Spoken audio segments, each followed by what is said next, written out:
Welcome to Topsham, where, well, we were forecast rain, but we have been drenched in Devon sunshine for one of the biggest Wednesdays of the BUCS Super Rugby calendar. It is the penultimate act in a thrilling season that brings us to Devon for the first semi-final that we'll be bringing to you down the live stream.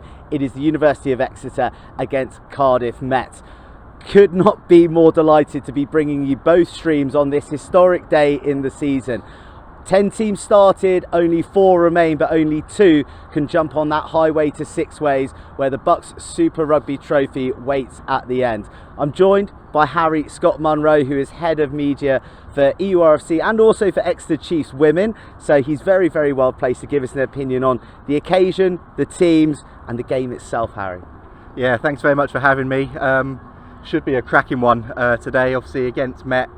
Last round of the season we didn't play particularly well. The lads were disappointed, especially with that first half effort, but backing up that result against Hartpury last week is huge today, and like you said, couldn't ask for a better day for it. Well, yeah, look, let's start on that last meeting at Kincoid where Cardiff Met put in an inspired performance and Exeter maybe weren't at their best. It's unusual for 2 teams to meet in such a significant match like a semi-final only weeks after playing each other in the regular season. So where did it go wrong for Exeter?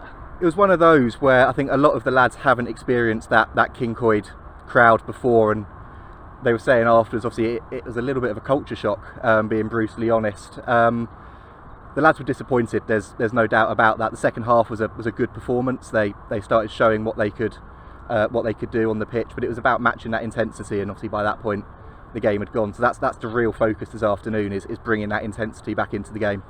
Well, that equation has been flipped, hasn't it? Because we're down at Topsham, you have an enviable undefeated record here, and from what I understand you're going to be welcoming nearly 650 supporters down, so it's going to be the Archers getting it in the ear instead of Exeter from their ultras. Yeah, it'll be huge. The supporters coming down from the whole club is absolutely massive for Exeter. We've seen it before, semi-finals against Loughborough 5 years ago. Leeds Beckett was the last semi-final we had here a couple of years ago, and that crowd is so important to the lads, and if the crowd turn up and they're in fine voice, the lads tend to be on the field. Emotions aside, and emotions are going to play a big factor in the semi-final of course, and lots of boys potentially, if it doesn't go to plan, pulling on the jersey for the final time in their university careers. Let's look at the rugby and Cardiff Met, because they're a formidable side. And what was it that you really liked about them when they beat Exeter, but also when they came down here and Exeter beat them earlier in the season? Met are just a really well-disciplined, well-structured side. You know what you're going to get with them. They've got a really good forward pack. Their backs, they like to crash it up and get it out to the likes of Roma Zheng, and fair play. He's been unbelievable this season for them. And I think that's what they are as a side. They're just well-drilled, well-disciplined, and they take their opportunities when they come. So it's up to those 15 lads on the field today for Exeter to try and minimise those opportunities. I mentioned the undefeated record down here. What is it about Topsham that makes it so difficult to come and win? Because there's been some near misses. Some teams have come and performed really well. I'm thinking about Bath, who probably started as rank outsiders when they came down here, but Exeter always seem to find that 7th gear, shall we say, to get them across the line when they're playing at home. They really do, and when I say look behind us, it's a beautiful day, but it really is a fortress. When you get the crowd out, they're roaring from both sides or from that far side. It's, you don't want to say an intimidation factor, but it really helps our lads find that extra gear, and having that support. You've got your friends, you've got your family, you've got the Chiefs coaches come down and watch it. It really inspires the side to carry on. Well, you've brought up the conditions, and it couldn't be more glorious down here. I mean, what a day to be down in Devon, and that lends itself to a different style of play that we're seeing from the University of Exeter this season. I think Exeter have been renowned for their forward power, very much from the same mould as Exeter Chiefs, who the university are so deeply aligned with. But this season, we're seeing it go out the back, a lot more air put on the ball, and your devastating backs doing the job when it comes to crossing the whitewash. Yeah, I mean, obviously Exeter's always been renowned as a forwards side, like you said, and you look at the lads that have come through in the past, the likes of Sam Skinner, Tom Lauday. You've still got that in this group now, but the likes of Arthur Relson, you're foolish if you don't try and get his hands on the ball. Dan John as well, absolutely electric when he gets going at a turn of speed. So that pack performance is still there when it needs to be. Down here, before Christmas against Swansea. It was horrible conditions and they went back to the Exeter type, if you'd call it that. But it's, the game plan's moved on, and that's a crucial thing for this side now, is it's that constant development. Arthur Elton, Dan John, just a couple of players who are edge of your seat stuff. But for the visitors today, you've mentioned Roma Zheng, who's been inspired all season. But what other names that Exeter need to keep quiet out here today? I think 1 to 23, you've got to keep them quiet. When we went to King Coyd, Brad Roderick Evans, fair play, put in a really, really good performance at 10, as he's done all season. Will Rigg at 12, so much of the work that they do comes through him in that midfield, creating those lines and creating that space. So I think for Exeter today, they've changed up the centres a little bit. You've got Tom Eelman come in with Tom Hitchcock, so almost like they're trying to match like for like in that centre pairing, and that'll be a really interesting one to watch. Exciting stuff. Look, Harry, I can't wait to get you up on co-coms for the match. That's our view from the touchline, but I caught up with Danny Milton and Keith Fleming, the respective DORs, ahead of this titanic semi-final. Danny Milton in a BUCS Super Rugby semi-final once again. It's not your first time here. You know what is at the end of this game if you can secure a victory. But what's the feeling amongst your boys who haven't been here before? I think there's just a lot of excitement. I think if you look at the league table, the top 4 sides have made it through to the semi-finals, 4 hopefully really good sides, and we've got 2 exciting semi-finals, and we're first up, and I know both Exeter and us are determined to put on a good show, and we all want to win, but whatever happens today, it's great for BUCS Super Rugby. I imagine you're going to deflect this, but let's be honest, you dished up Exeter in a way that many teams haven't done this season at King Coyd a few weeks ago. How do you harness that memory, or are you going to be trying to play it as a fresh game, because you can't just pull on the memories of that one game? Yeah, well, like you say, I could try and deflect it, but let's be perfectly honest. On that day, we put together some of our best rugby this year, and we were really pleased with the performance. But I'm pretty sure Exeter have made probably 6 or 7 changes from that day into their game last week and again today. We're really disappointed with that show, and down at Topsham, unbeaten for a number of years. They know what they're going to bring today, and we're going to have to be right at the races, probably bring in that performance and more just to be in the game. So we're under no illusions that this will be a fantastically tough encounter. Specifically, what elements are non-negotiables for you to get right to defeat Exeter today? Probably comes back to the behaviours of the group, looking after each other as a team, the hard work, the energy that we know. I think the kicking game is going to play a big emphasis in today's battle, and probably how we manage that high ball and field position. All the normal things that come into sort of cup rugby, and the knockouts will be on show today, and probably that top 2 inches, bringing the energy. I thought we did that against Exeter, but last week in the quarterfinal against Cardiff Uni brought it more than we did in the first half. So that mixture of energy, hard work, and real hunger for the game, alongside probably that top 2 inches. It was a fabulous performance at King Coyd, but the C word is the important one there. It was at King Coyd. You're here at Topsham. You've mentioned the undefeated record here, and they are going to have their fans in full voice. How different is that going to be? I think there's something to be excited about. We're chatting to Brad Roderick Evans, our goal kicker today, and I think from his point of view, and hopefully he'll show it today, he thrives on that atmosphere, that big game atmosphere with his goal kicking, for instance. So I think it's something that's an exciting part of BUCS Super Rugby as a whole. The crowd, the atmosphere down at King Coyd last week was brilliant, and I hope we get more of the same today. And Exeter coming second in the league, they've got themselves through. They deserve the home fixture, and we've got to deal with that today and bring a performance. A last word on your players, on the leavers in the group. They are going to be hoping that this isn't their last game, but there are a number of boys who pulling on the Archers jersey has meant the world to over their time at university. Yeah, regardless of result today, and like you say, we all want to have that road to Sixways continue. But there are a number of boys who've had their studies, their rugby impacted by COVID. So for them to be involved in games like this, and for us to be able to celebrate that today, regardless of the result, it is a pretty special moment for not just us, but for the Exeter boys as well who are graduating. And without wanting to sound cheesy, that's what's great about today. Regardless of who wins, I'm sure we'll have an exciting encounter, and great for BUCS Super Rugby. We can't wait to see you and your boys out there, Danny. Good luck. Thank you, Joe. On King Coyd campus, we're about to get underway. Cardiff Met against Cardiff University, and it's live. Dunford's in there. Can they get over the line? And they're over. Delivering the ball out to Scott. Oh, and it's out to the wing. It's Felix Gilbert. Can he go all the way? And he's gone all the way here. But the referee says no. Roma Zheng, that one's over. I must say, supporting his scrum there. Quick thinking. That was superb thinking. the forward. We've said all night, perhaps they're pushing their luck as Ethan Phillips breaks through. It's inside, and William Evans, can he go all the way? And he's over the line.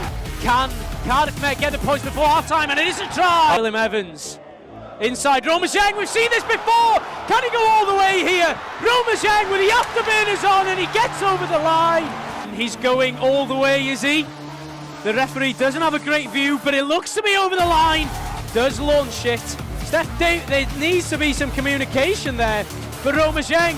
He's out wide, he's on the left hand side. It's a great step from Romazeng, and it's inside to Heath McBee.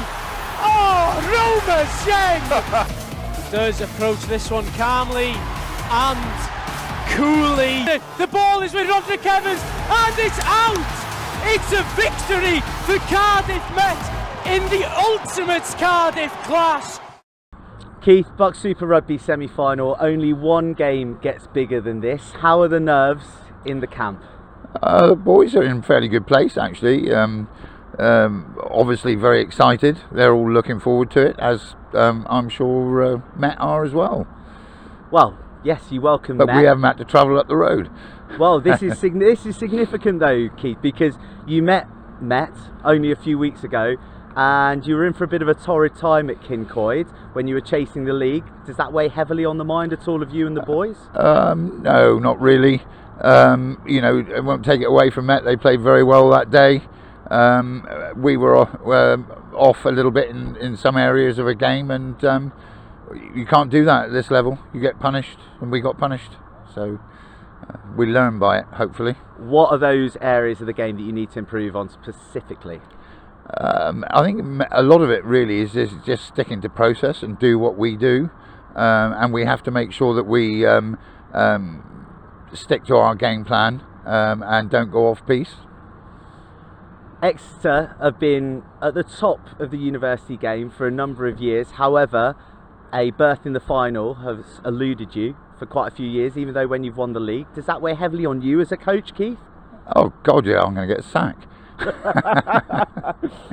No, we've been in more than one final, but yeah, it's you know, you always want to make sure you're finishing top of the pile.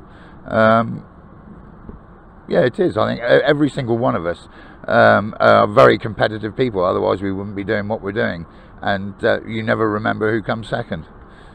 Well, you did come second in the league, and if you were to win today, there is the potential prospect of facing Durham, who defeated you in that race for the title, a thrilling race as well. Does that serve as a little bit of extra motivation that you could go there and then best them? I think so, definitely from the boys' perspective, because, you know, as the league reads, we're one apiece. We lost up there, they lost down here. But I've tried to block that out of the boys' minds completely, because that is just fantasy at the moment. There's one game in front of us, we've got one game left. This is the game this afternoon. If we don't perform in this, then it's over. Knockout rugby. Knockout rugby, but you're going to be cheered on by a vociferous crowd. I know you're expecting some pretty big numbers down here, and we're going to be seeing some of your players in the Exeter jersey for the final time. The occasion itself and the support that you're going to have, is that going to be a big factor? I think it'll be quite a big moment for both sets of boys that are graduating this year. They've had a pretty torrid time. We had 2 years of COVID, and a complete year out for everybody of not playing competitive rugby. So I think they feel, one or two of them feel cheated of 12 months worth of rugby. So it will be an emotional thing for them. Well, we're looking forward to seeing each and every player out there. Brilliant. Go well today, Keith. Thank you.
two coaching stalwarts at the university game and two men with their eyes on the prize, hoping that their respective 23 of young charges can take them all the way to the final, which is at Sixways, which is also where the Women's National League final is going to be taking place between Hartpury and Edinburgh University. Now, a team that isn't going to be there is Exeter University, but you will be in the mix next season. We have Captain Ruby and we have Club Captain Faye here, who have just come off the back of an undefeated season where you've achieved promotion to the Women's National League.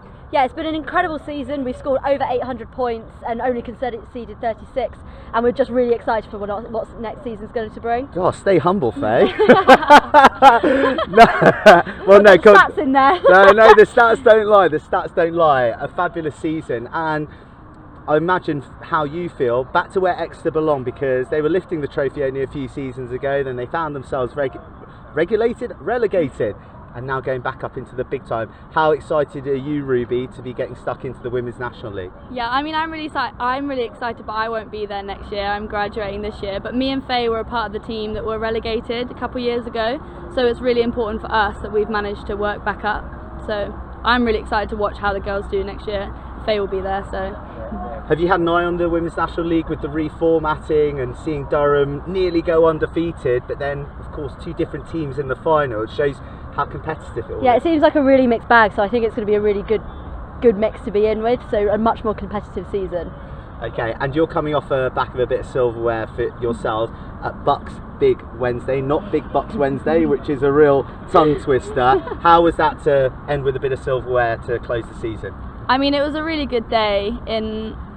It was a really good experience for everyone. Loads of sports were there, so it was really fun. And then, yeah, of course, to come back with the BUCS gold, we really wanted it, and we've been working all season. We couldn't finish on a silver, so I think not that it's bad, but no, of course, everyone's here to win. Everyone's here to win. Yeah. And speaking of winning, who do you think is going to win that Women's National League final at Sixways? Who are you backing? Edinburgh and Hartpury, correct? Correct. I think Edinburgh can go on and do it, because they had a massive season when we were in the National League, so I hope that they can go and do it again. I think it will be a good fight though, because when we played Hartpury and when we played Edinburgh a couple of years ago, they were both very tough sides, so I think it will be a tough one. So picking Edinburgh, also EURFC, by coincidence, would you imagine? Let's get one more prediction for you for the semi-final today against Cardiff Met. Of course, we have to back the boys. Boys are going to win. Yeah. Exeter all the way. And bringing down a big supporting contingent. Yeah, all the girls. I think we had training this morning, and we're all. Yeah, everyone's heading up on the bus out to support. Yeah. Perfect, awesome. Well, look, we're looking forward to seeing you in the Women's National League next season. Enjoy the festivities today. Thank you. For you guys at home, it is pretty much kick-off. So I'm going to jump up to comms, and I will see you out there.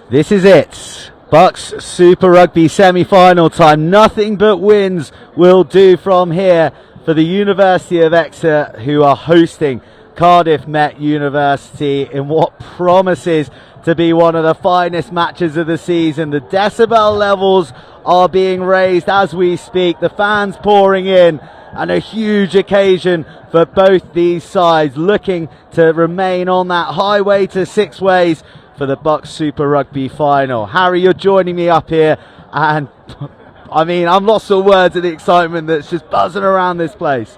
It's fantastic, isn't it? You can see everybody starting to pour in. The Exeter Uni lads making their way up that main road to go round to that far side after they've welcomed the lads out.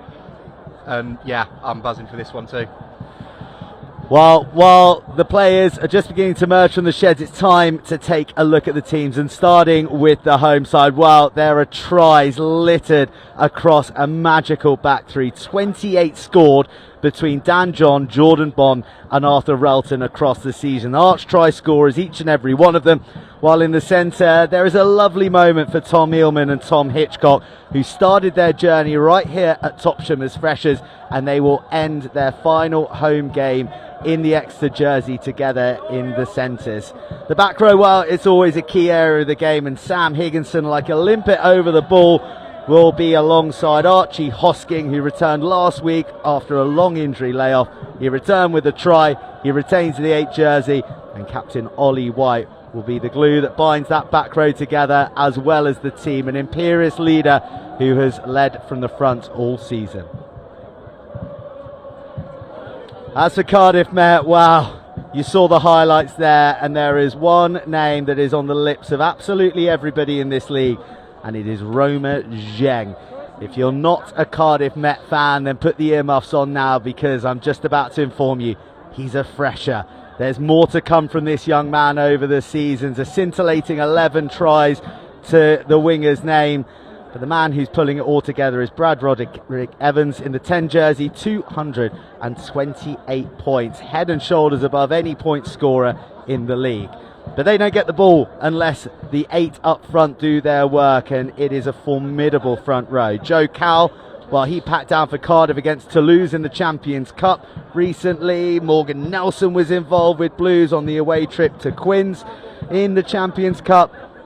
And Matt Scott is a fantastic scrummager who holds his own in that tight head jersey. Ewan Shenton is the captain.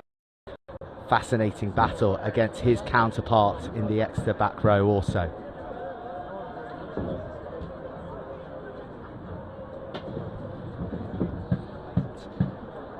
Plenty of firepower on each of these benches as well. Josh Barton wearing 22 for Exeter. He's been in his own personal duel with Alec Lloyd-Seed for much of the season. He's sure to bring on a bit of spark when the time comes. Or Ethan McVeigh and Bingo Ivanisevic are a couple of magic men on that Cardiff Met bench. Here come the Archers. I say it'll be a really good one. Bingo on the bench, started against 13 against Exeter away at King Coyd, put in a really good performance, him and Will Rigg, and he'll be looking to make an impact when he comes off the bench. You can hear that roar down below us as well, and I can't wait to hear the reception when the Exeter lads run out. It is a cauldron down here in deepest, darkest Devon. And that noise tells you that the famous green and white hoops of the University of Exeter, led out by Ollie White in the 7 jersey, are taking to the field. The Cardiff Met Ultras are in town too. A reduced number of 50, but they make the noise of 500 to try and counter that of the home side. I say the Met boys got here really early. Been here banging the drum all afternoon as well, and the Exeter lads coming in now as well. Should be a fantastic atmosphere. Well, while it's a day full of excitement, it is tinged with sadness as well, because the news that we lost a member of the BUCS sporting family and the UE Women's Rugby Club family came out this week. Maddie Twinkle Toes Lawrence, who sadly left us too soon on the 25th of March. She exemplified what it means to be a UE women's rugby player. Tackling every new skill with enthusiasm, she proudly represented the club both on and off the pitch, growing into the sport and into the UE family. She was a bubbly girl who was so fun to be around. Whenever she smiled and laughed, you couldn't help but smile and laugh with her. That was the sort of player, friend, sister and daughter Maddie was. Her everlasting energy has left its mark on the club. She'll be forever their winger and forever the UE friend. She'd wish for everyone to play their best and enjoy today. Her love of the great sport will live on through the UE Women's Rugby Club, her teammates and all who celebrate her today, as we are with a minute's applause.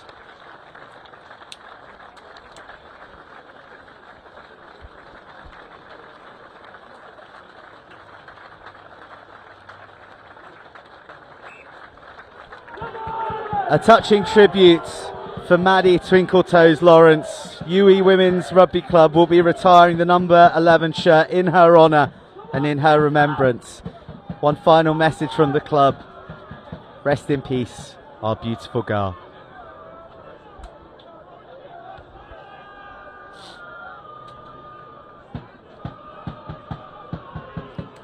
The man in the middle today is Hamish Grant. He'll be pursing his lips for one of the most hotly anticipated semi-finals in recent BUCS memory. And Exeter in the famous hoops get us underway into the arms of the Archers, who look to reply with intent. It's a huge first shot there from Jared Williams. Fantastic player coming for Jacob Morris after he sadly got injured at varsity a few weeks ago, and he's a really good scrummager, a really good operator. Well, Met happy to kick to that menacing back three that Exeter have built over the season. John, Bond and Relton. And Exeter on the attack in the Met half. This is where they want to play their rugby, and a shard of light opens up in the midfield, slammed shut by the Archers defence, and Exeter playing with plenty of ambition at the moment. First carry for Eelman. Takes him tight to the touchline. There's a good shot on him from Daffy Tuiti as well. Eelman, when he gets going, pumps the legs, keeps going. That's fantastic there from Alec Lloyd-Seed as well, almost puncturing that line. Well, puncture the line he might have done, but the support was lacking. A big defensive win for the Archers. Penalty to get them into the Exeter half. We talked about it a little bit before as well, but two back rows going up against each other today, both phenomenal talents, and a player like Charles Rylands coming back in for Cardiff Met. You know he's going to make those shots, but that one's not found touch. Bond's done well there. Bombs away. Bombs away. Although maybe not wriggling quite as free as he would have liked. We're seeing that ambition from Exeter early, using the men out of the back and shaping to seek the edges. Well, you could argue that was not backwards, but certainly it was an error of Exeter's own making. A bit of confusion and lack of communication. Maybe some semi-final nerves jingling and jangling early for the home side.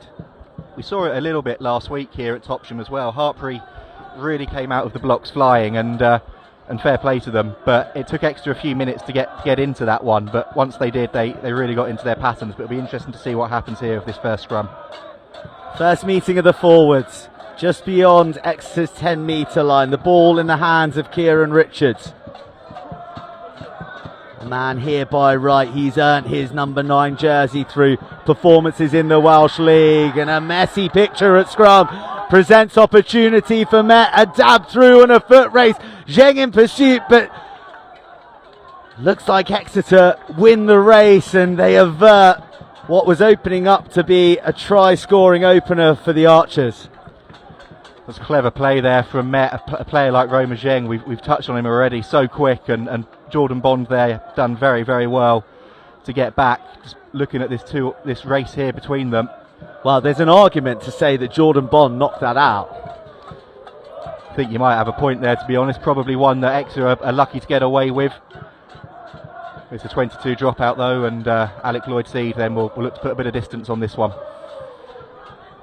So Exeter get away with one potentially. There wasn't any uproar from the Cardiff Met chasers, which might have helped their cause.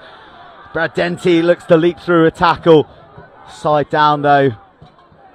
The halfway line threshold still intact as muscular defence continues to keep Met at bay. That was a great shot there from Sam Higginson. That's what he's been balled into this side to do, with the likes of Luke Brailsford out injured and Dan John there. That's what you get under the high ball, and he's off. Dan John's off. High hanging ball supremely taken by the wizard Dan John at the back. Drops it on the toe, and extreme pressure on the Archers. They chase back, but as the green and white hoops flood into the breakdown, a big penalty. Huge penalty there, first real opportunity, and we talked about the twinkle toes of Dan John, but it's that awareness as well to get there, keep fighting and get over the ball. And Exeter then backing themselves straight into the corner here.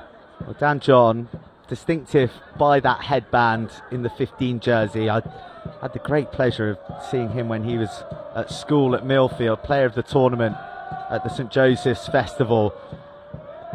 A precocious talent, but there won't be much deftness about the way that Exeter are going to try and build this attack. It's up the jumper, it's at the back, but it's well repelled by Cardiff Met initially. The maul breaks up.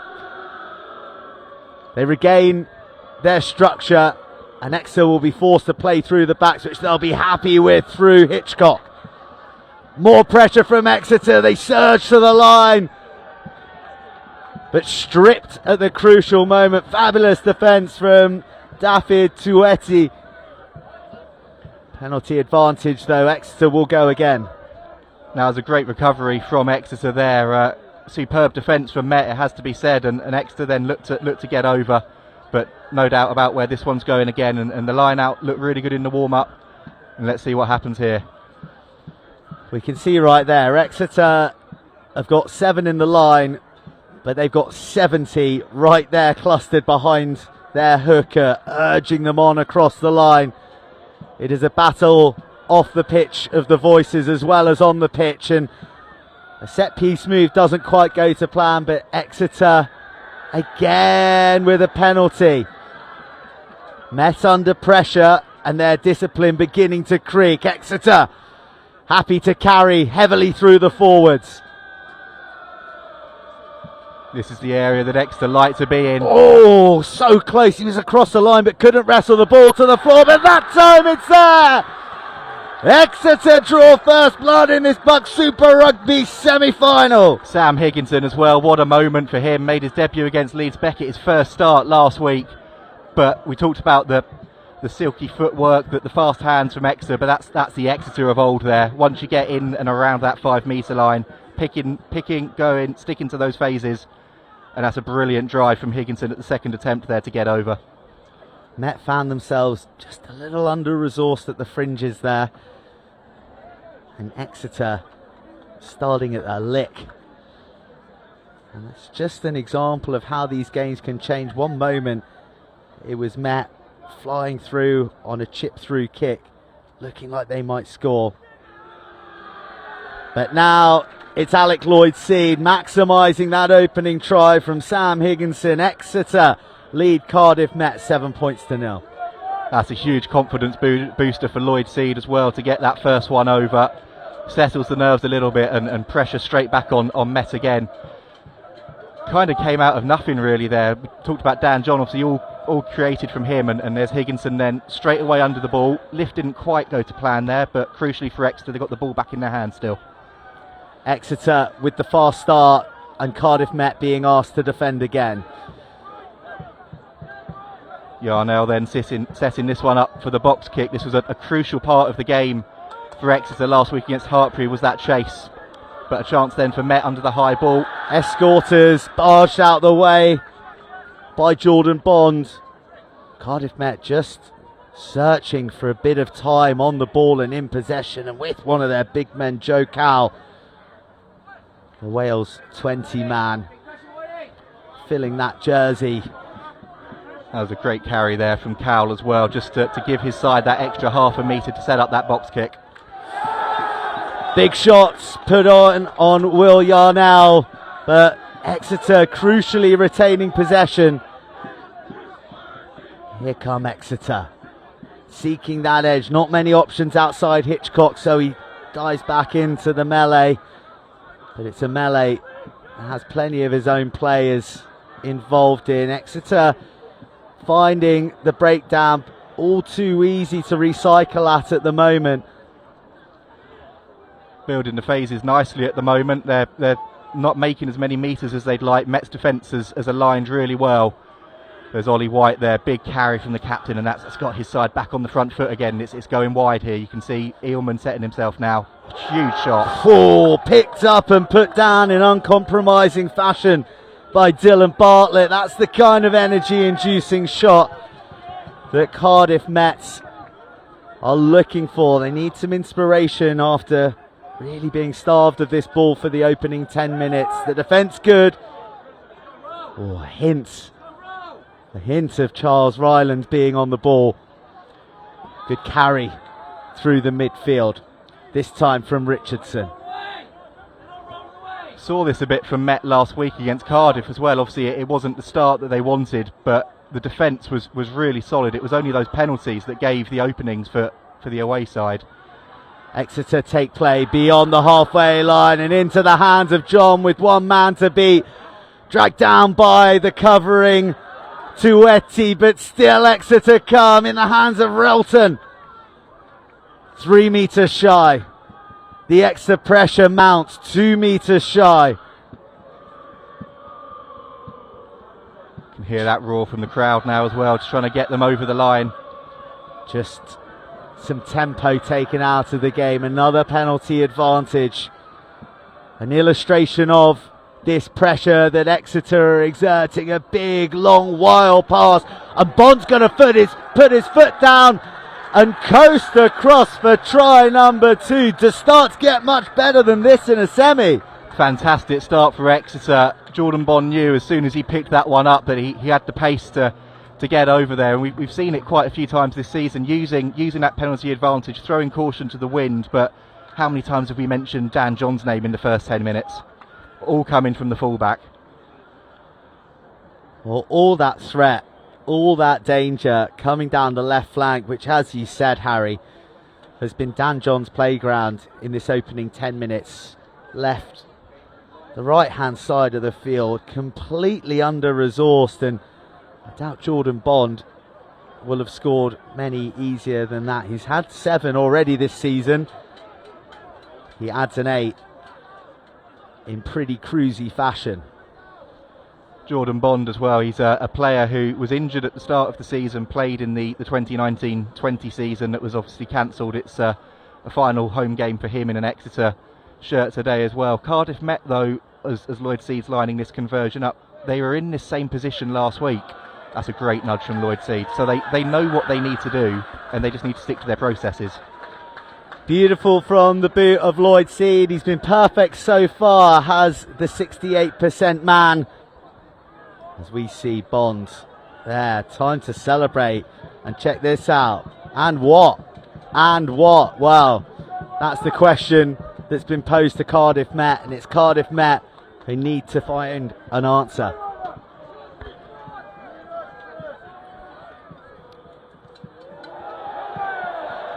Here's their opportunity though for Met. Yarnell will be disappointed with the ground that he's got on that one.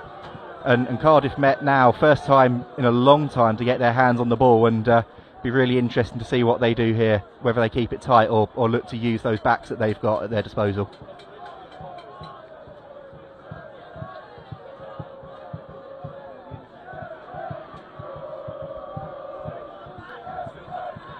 So Cardiff Met. Morgan Nelson under the watchful eye of the Ultras, who've travelled down to Devon but picked off by Ollie White. Nothing going the way of the visitors at the moment. Second opportunity then for Yarnell to get more distance on that one. That's a competitive one. Bond and Hoskin just tripping over each other there as they look to chase after it. Expertly taken by Cardiff Met. They'll build from their own half. Again, they look to the ballast of Joe Cowell. And Cowell again, he's done really well to get to floor there under pressure from Arthur Thomas. Massive hit coming in from not one but 2. Moore and Hallam double teaming the Archer, looking to pierce the Exeter defence, and that is definitely taken out the captain Ollie White. A poorly disguised attempt by, I think, Bailey Marshall Telfer to disrupt the jumper, and it's going to be interesting to see if there's going to be more retribution here. Yeah, it was an interesting one there. Let's see what the officials decide. White just receiving a bit of treatment at the moment on the ground, but it's really interesting early doors. Met have been searching for those openings, but Exeter's defence so far has been really good, and Met just seem quite comfortable to put the ball in the air and try and compete. Looks like it's just a word from the referee there at the moment, and it's a yellow card.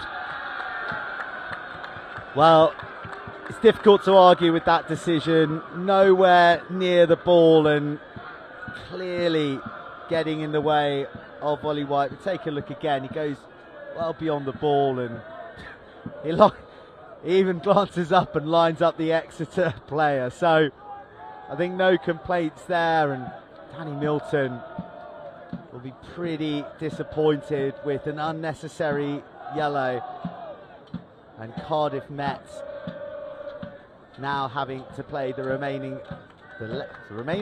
next 10 minutes with a numerical disadvantage. As well, losing Morgan Nelson, obviously any scrums or any line-outs, scrums definitely they're going to have to bring somebody on, but that just takes away a little bit of the ballast that they need at the moment as they try and search to get those openings. He's stretching out, but it's good to see Ollie White back on his feet. He's a hard man. He's not going to come off unless he has to, but sadly that looks like that might be a terminal one for White.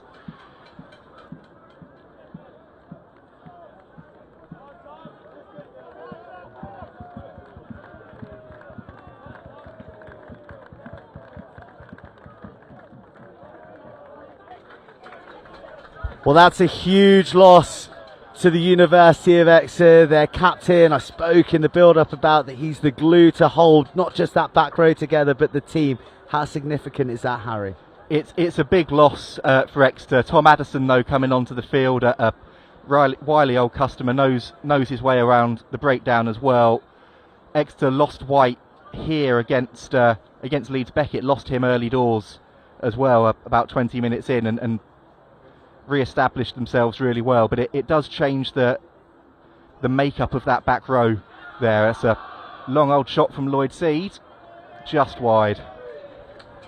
A mighty effort from Alec Lloyd Seed from within his own half, had the distance, but just sliding to the right of the upright. So Tom Addison thrown into this semi-final earlier than he'll have thought, certainly not under the circumstances he would have wished.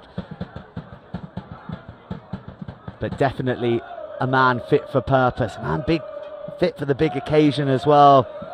Viewers of the stream will remember him scoring that late try against Bath at the STV that broke Bath hearts. But he got one at varsity as well at Sandy Park. So he's well versed in big game play, and that's him having his first carry chopped down. And it offers the opportunity of the turnover, and that's a nice little momentum shifter from Charles Rylands. Fantastic breakdown work there from Rylands. That's what he's been brought back into this Cardiff Met team to do. And Roderick Evans then looks like he's going to send this one into the corner. Other than that little kick in the corner in the first couple of minutes, Met haven't actually been into the Exeter 22 yet, so opportunity now, and there's Tyler Olding coming on. An early change at hooker, the number 16 jersey coming on because of, I presume, the yellow card. But in fact, we've just seen Charles Rylands come off the field. So that's a back row menace that's going to be off the field for a while. And Tyler Olding isn't too bad a replacement hooker to bring on. Converted number 8, so very mobile, very destructive with the ball in hand, but his arrows are about to be examined here, and they sail true through the air and set Met on their way. Lose their footing somewhat as they look to pile through the Exeter jerseys. Attacking through Will Rigg. Good defence there from Exeter so far, but Met realigning. There's Joe Cowell again. They're using him a lot here so far to try and get those metres for them. Well, Joe Cowell looks like a man who won't be leaving the field with much puff, as he's used liberally in the contact, and boy is it some contact out there. A real wrestle at the breakdown, and quick line speed from Exeter forces the handling error from the Archers. They do recover well. And Cal, again, with his captain on his shoulder. It's Bailey, Marshall, Telfer. Addison getting himself in there though and causing a bit of damage, and that one didn't quite work for Cardiff Met as they look to kick through, and Chris Moore then tidies that one up. Ewan Shenton over the ball. Well, the idea was right by Roderick Evans, but just got tangled in his feet, didn't it? A bit of a curious moment for such a talented ball player. It's one of those as well, isn't it, where sometimes you just get caught in two minds and you know what you want to do, but almost you started making the movement before your brain's had a chance to really click into gear with it. But like you said, such a talented player, and if Met are going to pull themselves back into this one, which you'd expect them to, they're such a quality outfit, they're going to be relying on him to get those points and kick them into those positions.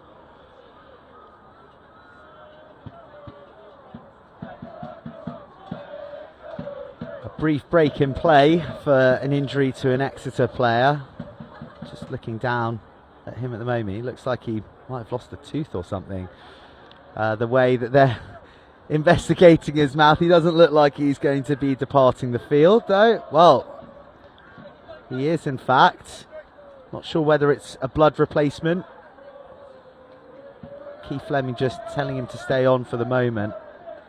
See, best medical care available to these players. Chris Moore, I think you can see the blood at the moment just coming out of the side of his mouth, and Luke Berry on.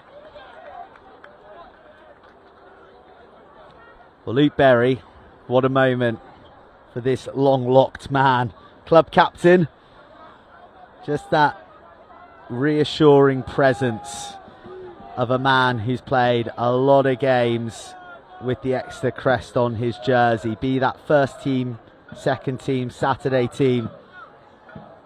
A great moment for the club captain to come on in this semi-final, albeit it's hopefully not the last time we see Chris Moore.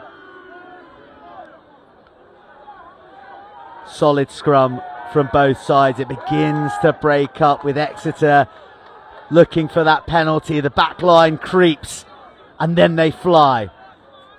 Dan John just inserting himself into the line to add that extra bit of danger, that threat, and Relton wriggles free. He's off again, good offload, one-handed, and Hitchcock's on hand.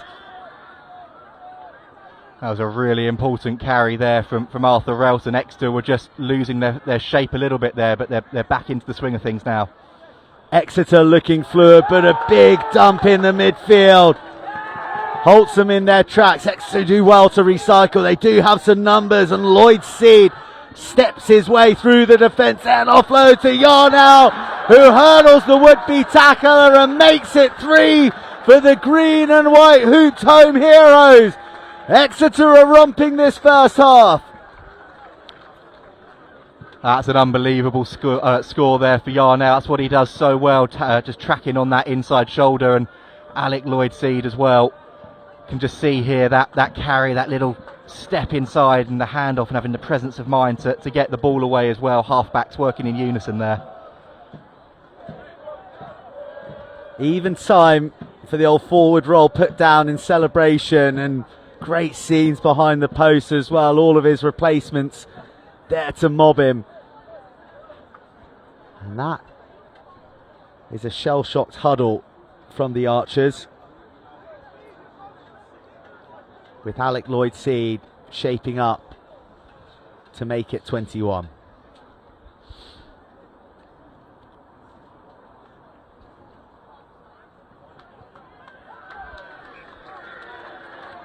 His easiest of the afternoon sails through, and that is 3 tries, all maximised to 7.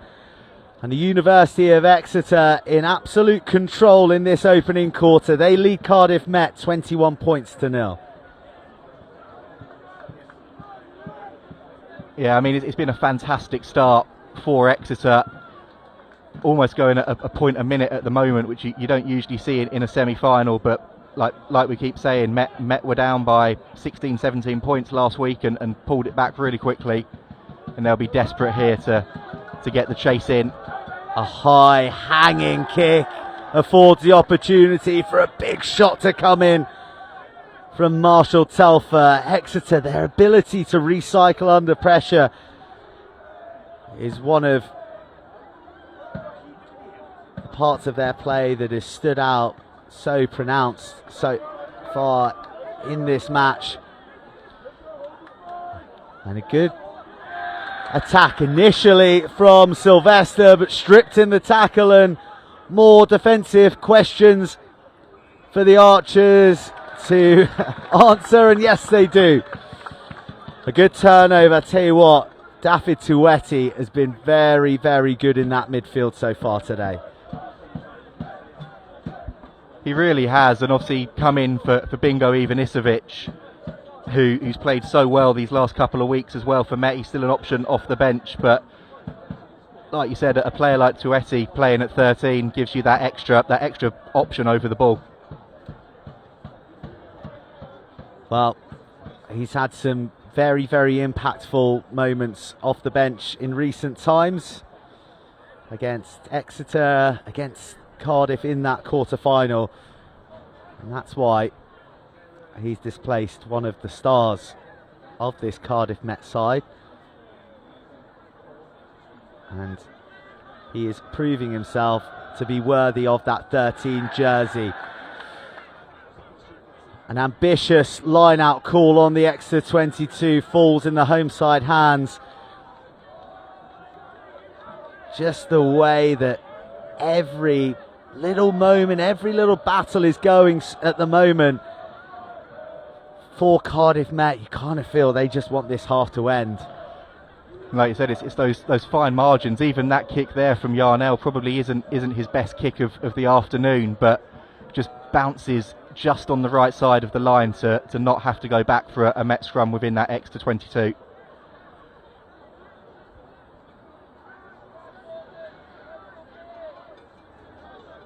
Tyler Olding. Again asked to go long and doesn't find his man. Boots a ball from his opposite number. Is there a better sight in rugby than seeing one of the front row Union put the boot to ball? Well, he didn't just put boot to ball, he was first on the chase, but it is a meaty amount of touchline chewed off from the boot of the Cardiff Met fullback Jack Sylvester. So pressure relieving, but a line out to defend.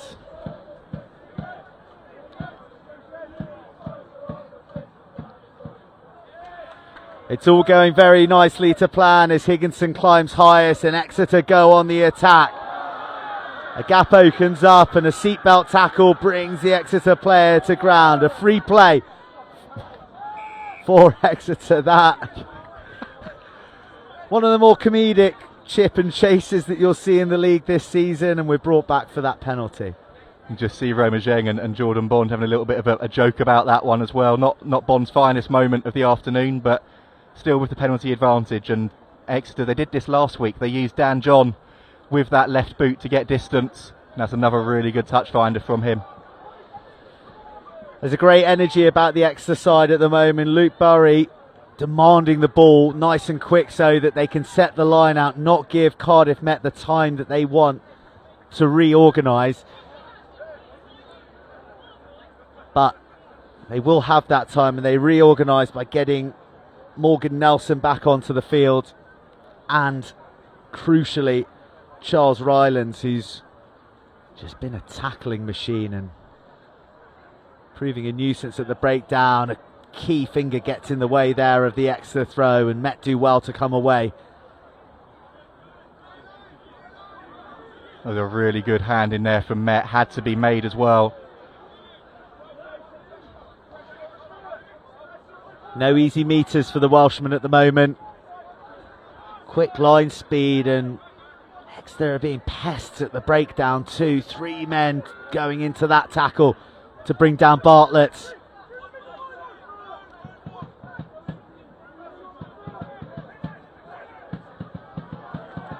And the counter, oh, it was fierce from Exeter, but they infringe in the process, and Met get a much needed pressure relieving penalty.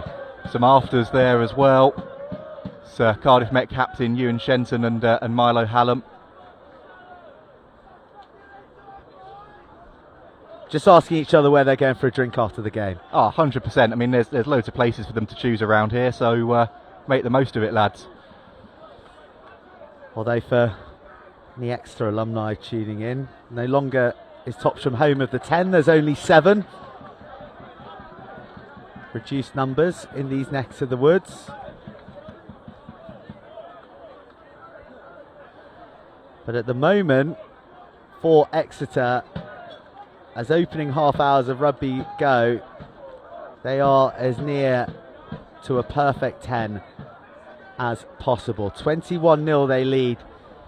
Cardiff Met really need something here. They go to the back and find their man. Brought down clumsily, but Met do get away and they get the nudge on. More weight comes in from the front row. You're off Scott there with his hands on the ball, and Met seen a bit of space blind here, and Zheng is unable to control it. Well, just those moments of summing up this Met first half. Roma Zheng, everything that man has touched this season has pretty much turned to tries. But tight on the touchline, the Exeter replacements, including Chris Sciunza, the unmistakable frame of the Welsh international, bearing down on him. The pressure of the semi-final just Met lacking the composure and just sort of searching in the dark to find their confidence at the moment. Yeah, they really are, and obviously they've got a player down at the moment, and Barney Langton just taking a little knee as well and getting his breath back. But an opportunity for Met to regroup. I know this is an Exeter line out, but like you said, normally these little things that just aren't clicking yet for the away side that normally do, they need a big moment again, a bit like that line out steal a moment ago. Play oscillating between the 22s. Luke Berry goes over the top and it falls nicely into the arms of Roderick Evans. Front foot ball for Cardiff Met to play with. Good muscular tackle in the midfield, but still Met come. Will Rigg throws his sizable frame into the action. Roma Zheng. First sight of him getting free. Some hands will do nicely here, but a pass just round the bootstraps of a stooping Joe Cowell. This is the opportunity that Cardiff Met need, though, just to get their hands on the ball. Rigg looked like he almost overran that one, but did well to take that behind him there. Flat and fast from Rigg. Chance to see Tueti in attack. More big hits come in. The meters so difficult to come by at the moment. Rigg, goodness me. He is confrontational in the contact. Oh, if that had slipped through the fingers, that would have been a perfect pass from Joe Cowell. As it is, they do get the scrum, but after all that play, all that possession, they're right where they started. Yeah, they're right where they started, but it's a lot better from Met, building the phases, going through, holding on to that possession. And you just got a little taste there of how they want to try and play, getting Rigg on that ball and freeing up the hands for the likes of Jack Sylvester as well. He's so elusive in that open space. And another opportunity again here if the scrum goes to plan.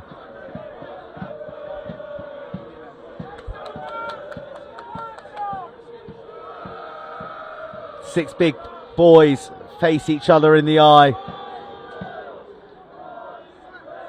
It's been a pretty even playground for both eights, but that's chewed up and swivels round. We'll get a reset.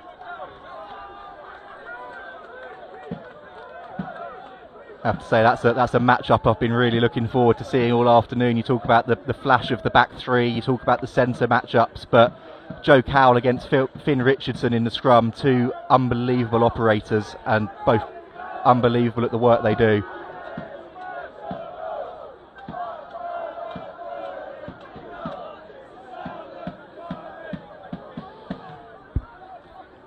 Just a moment of pause there from me, Harry, while I try and get a photo just of the atmosphere here down at Topsham. This feels like big minutes for Cardiff Met. Shackled in their half for much of the game, but Will Rigg, who's been on fire all season, gets Cardiff Met's campaign back on track. Yeah, you can see how much it means to the Cardiff Met lads, how much they needed that, and it's the same as last week against Cardiff, just that one try to get them back into the game. And a player like Will Rigg at 12, when he runs that line, tends to be no stopping him, and that was the case there. Well, if you're in Exeter persuasion, you're probably asking, is that forward, sir? But Will Rigg's not going to care. Careering onto that at such pace, found a beautiful angle. And it was a chasm that he went through. And that's why Brad Roderick Evans is shaping up for his first kick of the match and a chance to reduce the deficit to 14.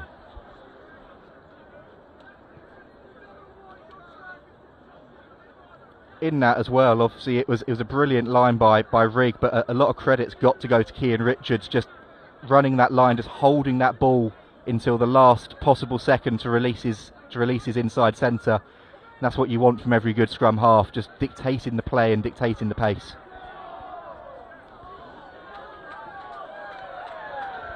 A rare miss from Brad Roderick Evans means that Will Rigg's 5-pointer stays at just that, but it is a key momentum shifting one. Met needed something, and one of their big men stood up to the task. Will Rigg firing through to get the Archers back in this semi-final.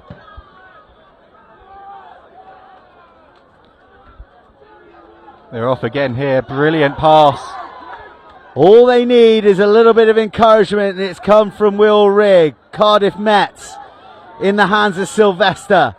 Oh, Rigg was coming at pace, but the pass just behind him from Tueti. Couple of extra players down, 3 extra players down in fact. It is tough going out there, isn't it? It's really tough going. I was going to say, you talk about momentum shifts, you see it there. It's a good restart from Exeter. They've done really well to get the numbers up, and then just that confidence is starting to build in that Met team now. They weren't playing those offloads off the ground in that first half an hour. But obviously a bit of concern for Exeter now. It's good to see Addison back on his feet, albeit limping, but Hoskin and Yarnell just receiving a bit of treatment there. Two key players for that Exeter side.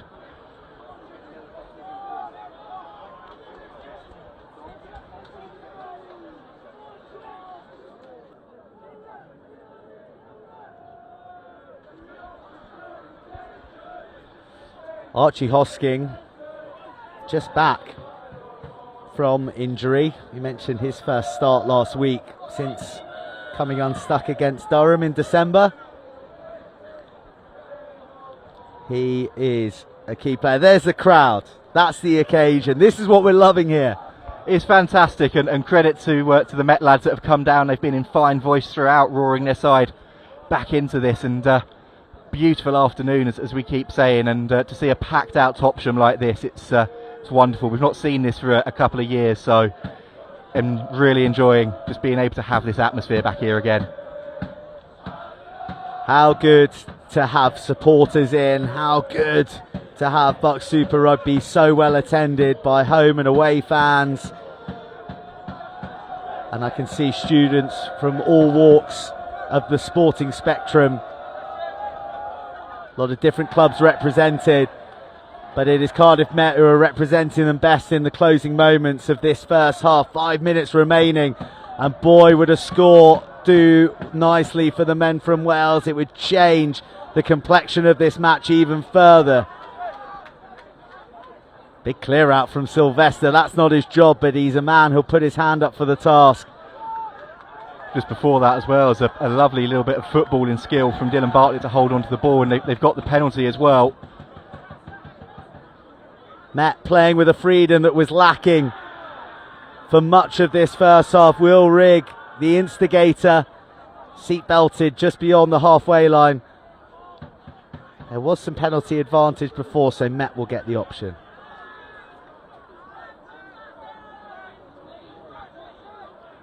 Coming back onto this near side as well, I think there was a second penalty there for that seatbelt tackle from Tom Hitchcock. They've come back for this one, not rolling away the referee, and yeah, into these closing moments of the first half, they're those championship minutes, if you like, and Met, a score now, like you said, really changes the complexion of this game. And Roderick Evans obviously looked to get as many metres as possible on this one.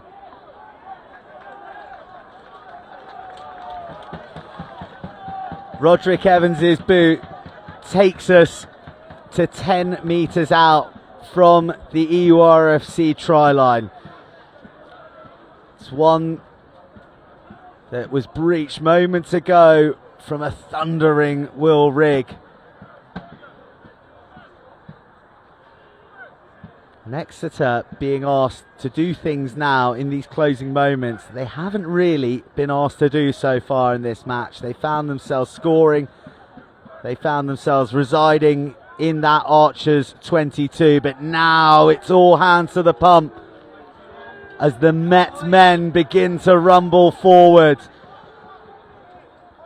Bit of disruption initially, but still Met retain possession, and they're trying to find a way through that green and white hooped wall. Brought to the floor and it back into the hands of Big Joe Cal. More tight carries from Shenton. Met happy to keep things very, very simple and just ask the Exeter defence, are you a match for our tight carriers? A show and not bought. Richard smashed in the tackle. Met doing really well to stick to the phases so far. That is huge for Exeter. That is a huge turnover, and you can see how much it means to them. Yarnell looked to take that one quickly. Catch Met off guard, but superb defence from Exeter because Met were really starting to build there. Big penalty that. Met just beginning to find their feet in this game. A second try that'll really raise the spirits. As you said, Harry, a key turnover and a chance for Exeter to clear the decks.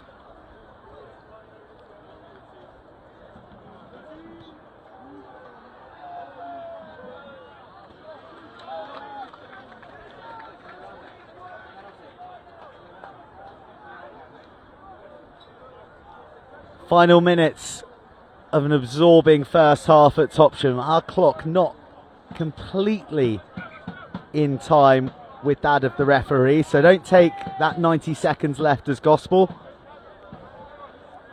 There could be just a little bit more meat on the bone of this first half with Luke Berry, who came on early for the injured Chris Moore, not finding his range at the moment when it comes to throwing. Chris Moore proving to be a loss, but lost forward, and Exeter on the break and popping a kick to chaos into the backfield. Archie Hosking was going to be first on the scene for Exeter, but mopped up very nicely by Brad Denty. Exeter turned this one over, it looks like. Transition play for Exeter. So many jerseys out to the left-hand side, but Addison forced to take it direct into contact. They'll probe that left flank. Lovely footwork from Hitchcock. Dan John, elusive as ever.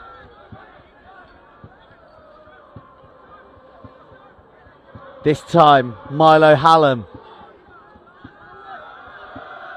A bit of still descends on Topsham, and a penalty for Cardiff Met. Big one at that as well. Gosh, that would have been a wounding try to concede for the Met men. But they're hanging in this fight. They are hanging in. Yeah, that's huge for Met, just that psychological boost there. Because again, Exeter were all over them after that little error. Roderick Evans then just making sure with that touch finder, just winding down those last few seconds.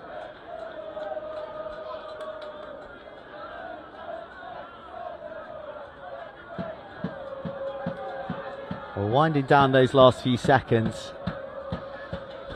But neither line out has been assured today. Met will be desperate to come away with this one, and they do, and they build a maul to chew out a little bit more of that clock.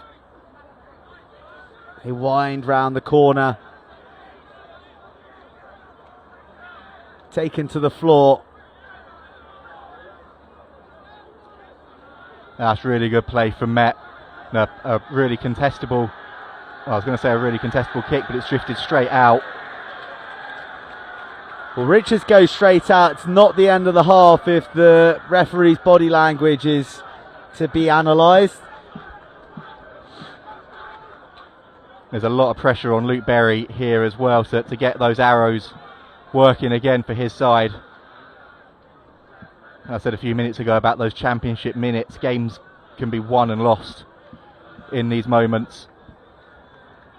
A big leap from Archie Hosking, who's back on his feet after that little injury, and a lot of bodies in that rolling maul until Hitchcock takes us to the line. Oh, big tackle down low, felling Milo Hallam. It's Charles Rylands again with that hit. Well, a handling error brings to a close an absorbing first half that saw Exeter fly out of the traps. 3 converted tries without response, coming from Sam Higginson first, Jordan Bond, and then Will Yarnell tumbling across the line. But Cardiff Met responded through the might of Will Rigg, running hard and flat to pierce the obdurate Exeter defence. We got a semi-final on our hands. Exeter leading 21 points to 5 at the break.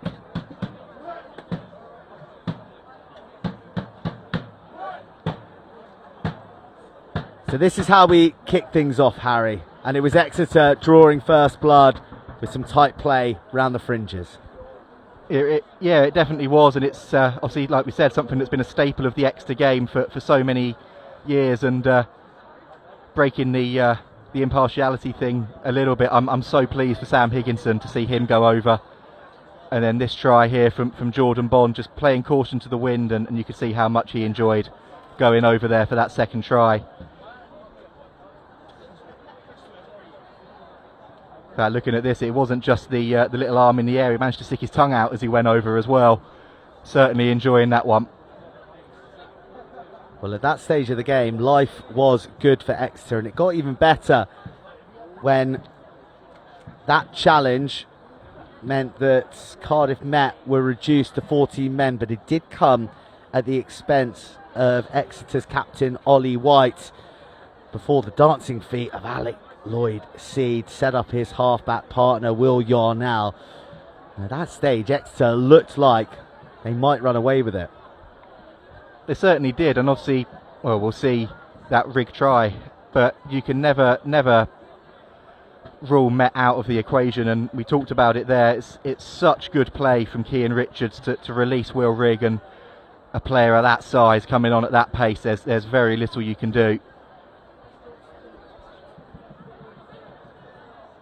Just watching it from here, the way they managed to fix those defenders, something that Danny Milson will be really pleased about, and I'm sure that's something he'll be telling his side at half-time here to build on. A morsel for Cardiff Met to build on, but Exeter in control, leading by 16. They're 21 points to 5 to the good. But let's not forget that this is only one half of our final picture that is being determined here at Topsham today. This is the first of 2 semi-finals being streamed today. The other happening a little later at the most northern part of the league. And Dave Rogers is going to be there.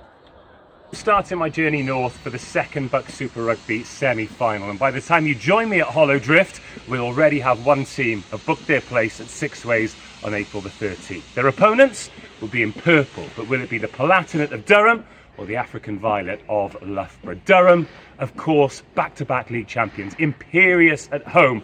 Only 2 teams have come within a converted try. One of those, Loughborough, resurgent under Scott Snedden, and their 40 points against Swansea in the quarter-finals, the standout performance by a mile. Durham welcome back their talisman, their captain, the record try scorer Fred Davis, and Loughborough travel north armed with the knowledge they were the last team visiting to win at Hollowdrift, albeit that 861 days ago in November 2019. It's Durham versus Loughborough. It's live at 6:05 across BUCS Super Rugby's YouTube and Facebook.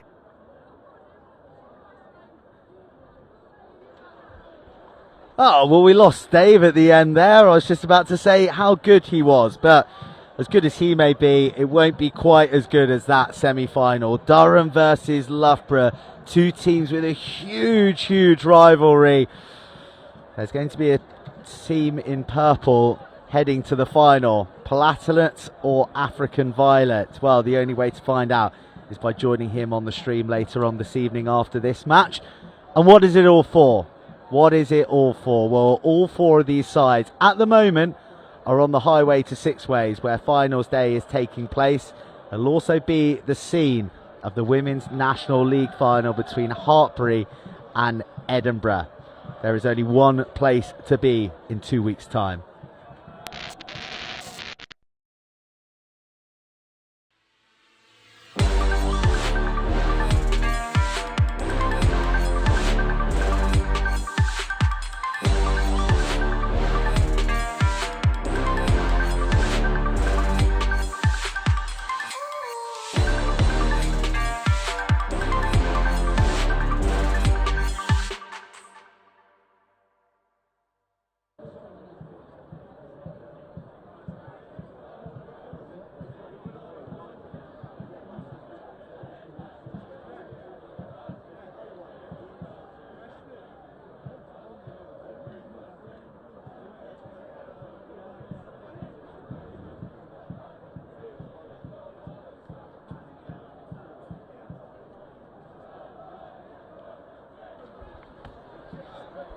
(21-5) in this first semi-final, and it is the boys from Devon who are besting the men from Wales at the moment.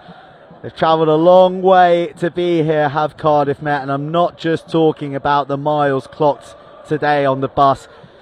This league and cup journey started all the way back in September. 18 gruelling league fixtures, and I mean gruelling, against the best university teams in the country. Cardiff Met, they finished 3rd. They earned their right for a home semi-final, which they squeaked through, let's face it, against Cardiff last week. But that was a local derby. You can be forgiven for the nerves and for the tension.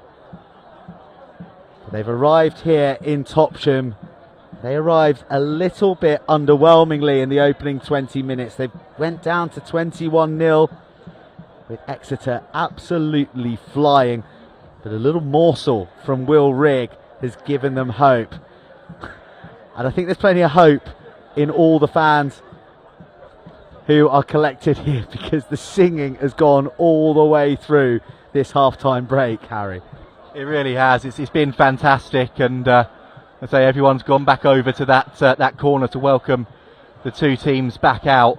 And yeah, credit to Met, they're still making an absolute racket, and Exeter matching them at the moment. And I know we keep saying it, but it's days like these that make you love university rugby. There's so much to love about this league, so much to love. Yes, we've got the semi-final here, and it's 2 of the best sides, but the performances from universities across the league, and I'm thinking maybe the ones who are slightly less heralded at times, like Swansea. Swansea, probably one of the stories of the league this season, going 7 in a row and just coming unstuck in the quarter-final stage. There is developing talent in terms of clubs and players across the league at all times.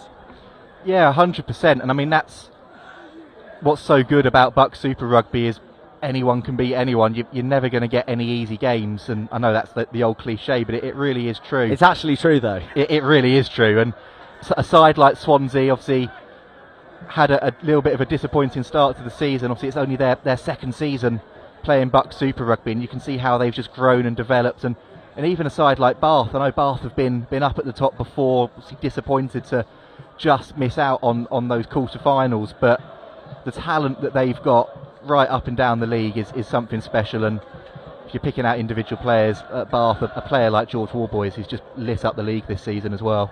That boy can ball, can't he? He scored a hat-trick against Exeter in that match where you snatched victory from the jaws of defeat, and it's happened a few times for this Exeter side. It really has, and well, in particular, a couple of times against Bath here at Topsham as well, and the lads were really on fire that day to claw it back at the end.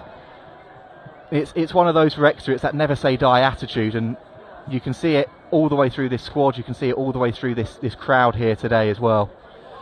For those narrow victories can be character defining victories as well. You've had them, as you mentioned, against Bath. You also edged Durham here, the only side to beat Durham across the whole of the campaign, albeit Cardiff Met got a draw very, very early in the season. Cardiff Met, they've also been pushed to the brink themselves, most notably against Cardiff a couple of times. They're city rivals who are just absolutely pregnant for a win over Cardiff Met, but they just can't seem to make it happen at the moment. Those kinds of battles, those going to the well to dig out those vital victories, mean this team is full of character. I have a lot of hope coming into this second half. Yeah, they really will, and like you say, it's those tight wins, those narrow wins that drive you forward, and especially a result like last week for Cardiff Met will give them that hope that they can bring this one back. Well, Exeter are roared out after Cardiff Met take the field, and the fear for Exeter will be that Cardiff Met are yet to hit their straps. We saw glimpses in the closing 10 minutes that resulted in the Will Rigg try, but Exeter know they've got tries in them. If they can get in and behind the Cardiff Met defence, and their finishers like Bonds, like Yarnell, like Higginson, who will cross the whitewash in that opening 40, can strike.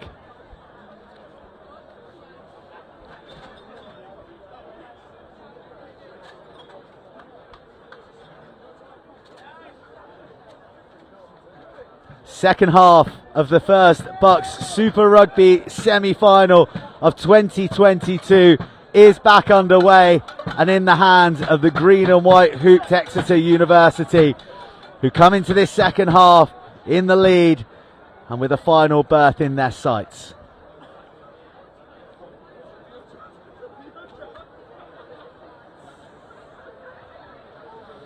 Will Yarnell puts boot to ball and invites the Cardiff Met back three to attack.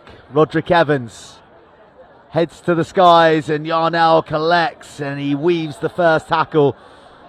Exeter with a bit of a territory game, but Cardiff Met, look at that, fearsome on the counter, and they win a penalty. That's a huge start at the start of this second half for Cardiff Met. Certainly needed that, and Exeter, Yarnell looked really good for that first carry, but Roderick Evans put this one into the 22 and Met back into that position they're so comfortable with on the field. Exeter under pressure immediately here, and it's sent into a corner where you might be able to see a wisp of green smoke. I think a couple of green flares or smoke bombs let off on the far side of the field.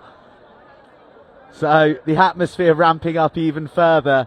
You just see blue jerseys with green ties pouring around the corner, all club men sinking themselves deep into that corner to put some pressure on Cardiff Met, who themselves are exerting the pressure on Exeter early in the second half. They begin to pour forward, and there is a penalty infringement. The shape looks good from the Met men. The Archers beginning to drive through this Exeter attack. More bodies pile in, more disruption from Exeter, and a penalty try to open the second half. Just the start that the Welshmen wanted, and this semi-final's alive.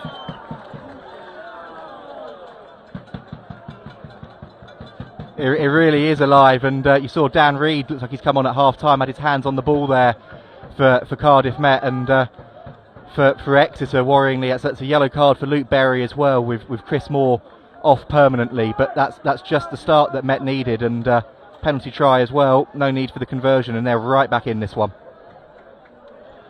Goodness me. Do BUCS Super Rugby do boring games? Well, this match is going to answer that question. Cardiff Met right back in this, trailing by 9, having trailed 21 points to 0. That man there, Will Rigg, totemic so far for the Archers as they claw their way back into this match. That was a huge try at the start of the half, and Arthur Relson then from the restart nearly managed to get his hands on that ball, but for Cardiff Met now it's just about biding their time, getting their opportunities, and that's a supreme take in the air there from Dan John. Well, Dan John has careered into his own player. It's Tom Hitchcock who he took out. Hitchcock's up, in fact he's on the ball and he's slipping it wide into the far right channel. Bit of dancing feet coming in from Jordan Bond, the try scorer. And Addison, the early replacement for the captain Ollie White, buffeted back across the halfway line. Nice little glint of opportunity around the fringes of the ruck. Exeter injecting tempo into the game. Again, they probe the short side. This time, Hoskins. Oh, lovely show and go. It's the good bit of danger round those fringes that's inviting Cardiff Met defenders to rush up and leave those little shards of lights for Yarnell to dart through. Good chop tackle coming in on Higginson. Here's Addison.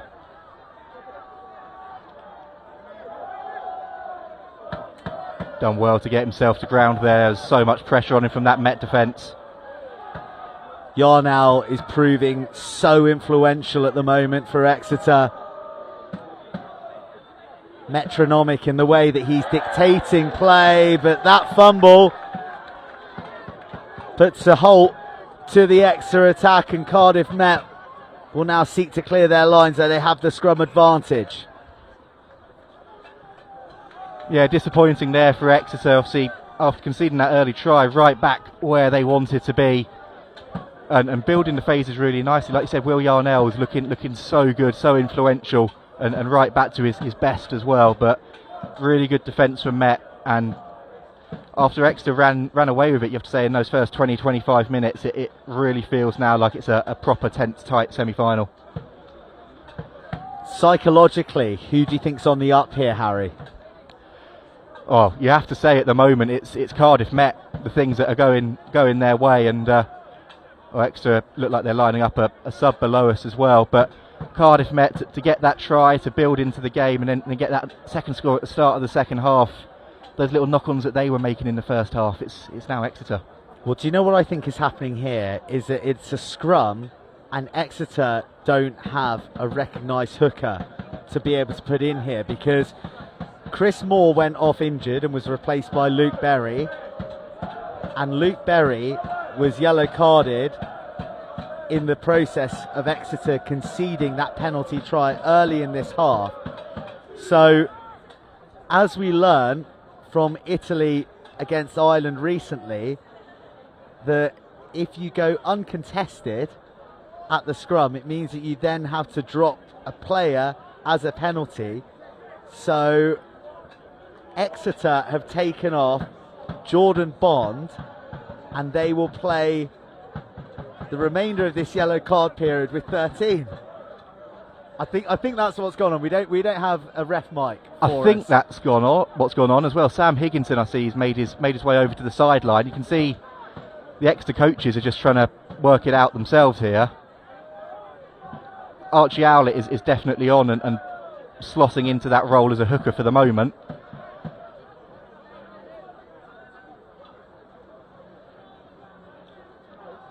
Well, no one looking like they particularly know what's going on down there. Either way, I've done a count up. I can see 13 players on the field, so I assume that's that is what's happened. Obviously, they've dropped the player with Bond, and Higginson's the player that's come off for Owlett. And there's a feint to the short side, and the opportunities here for Cardiff Met are aplenty. 13 play 15, with the game finally balanced, with Exeter leading by 9, but Cardiff Met chasing hard and being battered back hard too. Will Rigg again, finding that line at pace. Oh, just poorly executed at the crucial time by David Tueti. A let off for Exeter, but notice served. They're going to be under the pump here. Really are going to be under the pump, and Met making a sub as well, but 9 times out of 10 you'd expect that pass to stick for Cardiff Met, and maybe it's those semi-final nerves.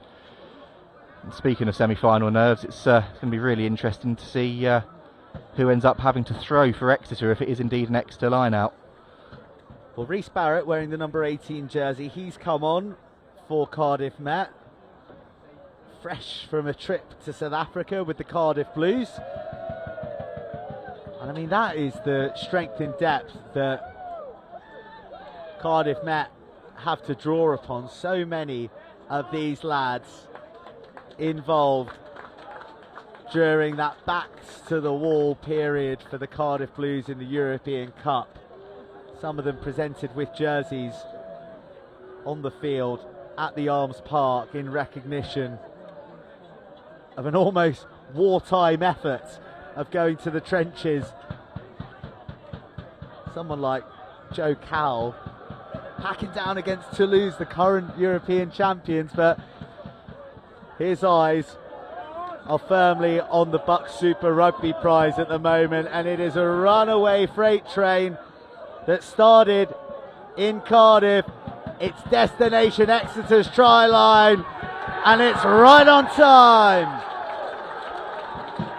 It's another huge score for Cardiff Met. Obviously, they've got the 2-man advantage at the moment. Exeter are going to be desperate to get Luke Berry back onto the field. But you have to say that the way Met have started this second half, they've come out with a point to prove, and it's almost feeling a little bit at the moment like deja vu from that Cardiff clash last week. The pendulum of momentum has firmly swung in the favour of the men from across the 7. And that's their fans really enjoying themselves now. Crowd are really enjoying it on this side next to us, the Cardiff Met fans. The Exeter side on the far side have gone a little bit quiet at the moment, need to try and roar their side back into it.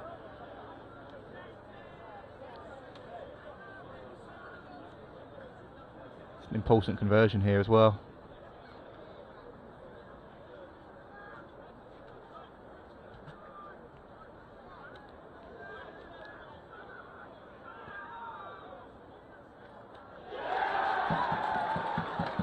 Roderick Evans makes it a 2-point game. Cardiff Met have come back from 21-0 down to trail by just the 2. Exeter 21, Cardiff Met 19.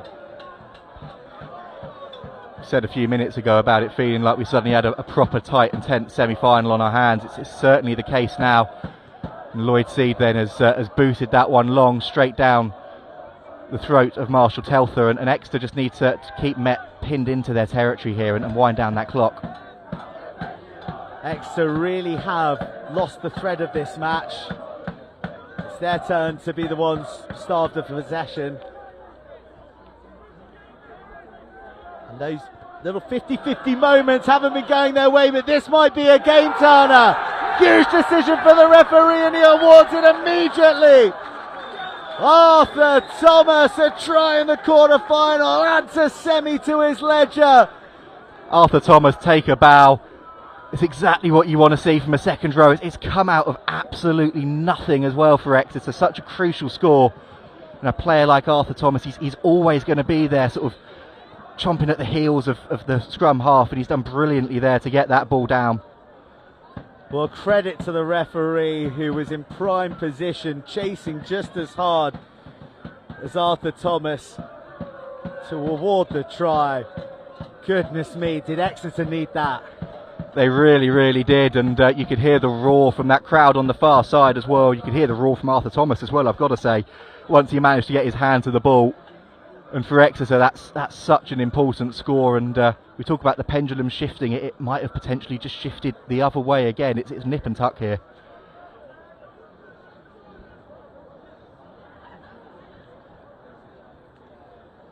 Alec Lloyd-Seed to take it to a two-score game.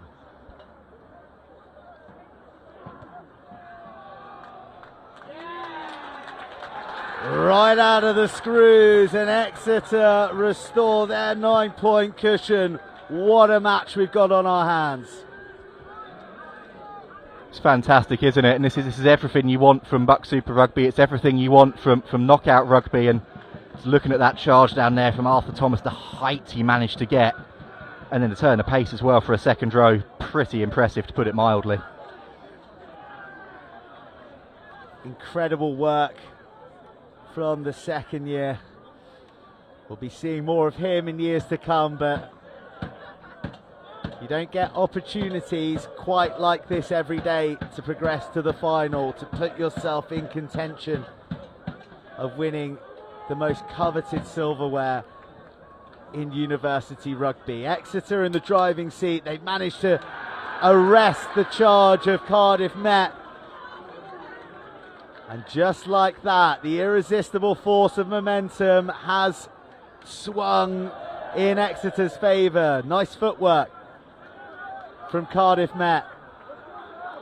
And Dan John with room and with a bit of vision. He picks out Roma Zheng.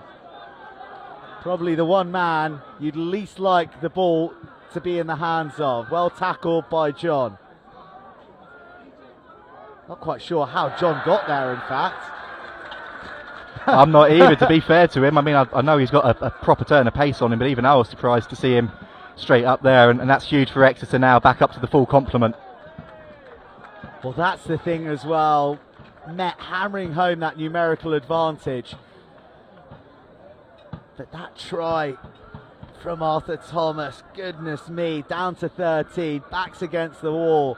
Everything going the way of the Welshman. But Arthur Thomas offering up a 7-pointer, and as you said, Luke Berry back onto the field, and Exeter back to 15. Being able to bring Jordan Bond back on as well, he was the additional player that was sacrificed, means Exeter obviously back up to that full complement now. Those little breaks that Met were starting to get were coming down that channel with that man advantage, and credit to Met, they did incredibly well. But Bond now back in position, and potentially now with next scrum looking to see what he can do with those classy little feet as well. Well, we find ourselves in Topsham, which, as I understand, if myth is to be believed, has the highest density of millionaires per square kilometre in England. But as attacking pieces of real estate go, you don't get much more pricey than this for Exeter. Centre field with a big blind side, and they use it through Hosking. They flash left. There's an ominous edge to this attack as Exeter weave back inside 6 metres from the line. The hoop jerseys line up and carried hard by Higginson, tipping to Addison. More numbers, this time Hitchcock. Good disruption from Cardiff Met, but deemed to be nefarious. Exeter shaping to go wide. Big dump tackle. Stops Exeter in their tracks before Yarnell finds the perfect pass to Eelman. He doesn't need to slip at all because he glides through a defensive hole without a shred of Cardiff Met defensive DNA on him. Exeter, their second try in almost as many minutes, and taking control of the semi once again. Oh, that's huge for Exeter. It all comes from that brilliant initial break there from Archie Hoskin off the base of that scrum, and it's just about the composure. So he drew the penalty advantage, and Yarnell sensing that space, and Tom Eelman back into the side. Should have been on the bench last week, had to pull out at the last minute with illness, and it's so good to see him back in an Exeter shirt, and like you said, cruising over there for that 5th try for Exeter.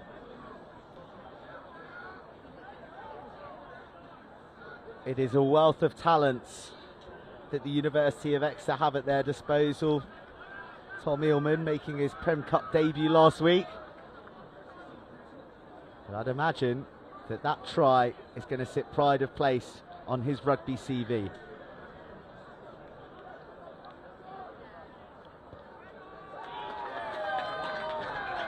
Lloyd Seed maximises the score, and in a flash, Exeter have opened up a commanding lead with just over a quarter of the match remaining. That's really important for Exeter. I know, as we keep saying, Cardiff Met as well, then just taking a moment here sort of to reassert and reassess things, and they've done so much good work in this opening quarter of the opening 20 minutes, sorry, of the third quarter, and pressure now then to get straight back into this as well, and Brad Roderick Evans, I'm sure he's going to want to try and put this one on a sixpence. It's a skyscraper of a restart, but just that bit too deep means that Will Yarnell, who's been the beating heart of this Exeter attack all game, is under little pressure when he receives. A clean exit, the order of the day for the University of Exeter, and sent long into Sylvester's hands. Done very well there to wriggle free Sylvester. Well, what don't you do, Tom Eelman? A try 1 minute, a big turnover the next. It's all going the way of the home side right now. That's huge for Exeter, and you can see just a conversation at the moment. Yarnell obviously taken over the captaincy, and Lloyd Seed almost got that penalty from just inside his own half in that opening 20 minutes. He's going to have another shot here as well. But there's no concerns as to whether Lloyd Seed has enough lead in his pencil to get it across the bar. It's all about the direction. Just slid past the right upright last time, but from maybe 6 meters closer, will he be on target?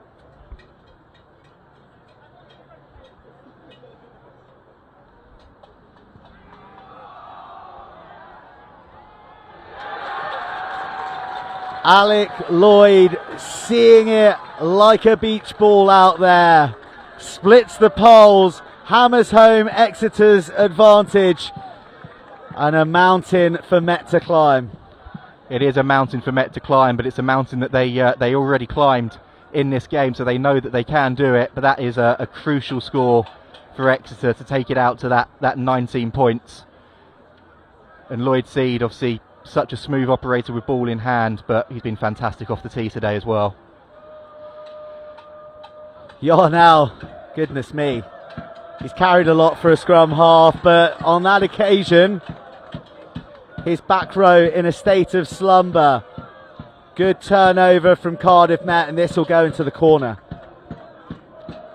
And again, we talk about those momentum shifts. It's just what Cardiff Met needed, and Roderick Evans has put that one as pinpoint as he can for his side. This game at the moment just moving from one way to the other, the momentum shifting back and forth, and we're in for an unbelievable last 20 minutes. I can't believe there's 20 minutes left of this game still. The line-out doesn't go to plan, but Met come away with it crucially. 5 metres, knocking on the door of Exeter's line, looking for that comeback try.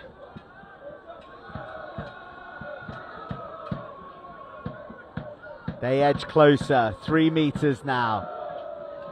2 men deployed to drive the Met charge back. Still they cluster around the line. A dart through the middle. No try held up. An escape for Exeter. That's huge for Exeter in that corner there. It's brilliant work by, looked like Milo Hallam, that managed to get himself under the ball. Pressure still on though, and Lloyd Seed's got to, we saw the lead in his legs for that penalty. He's got to show it again here with this restart. Takes a brave man to get under Tom Workman when he's burrowing for the line. But that's what it takes, body on the line stuff at this semi-final stage. Sixways beckoning for Exeter at the moment. But as you said, plenty of mongrel in this Met side. The replacement, Bingo Ivanisevic, Mercurial. Can he conjure something to get his Archers back in final contention? Workman, an uncompromising carry through the middle. Head down from Dan Reed.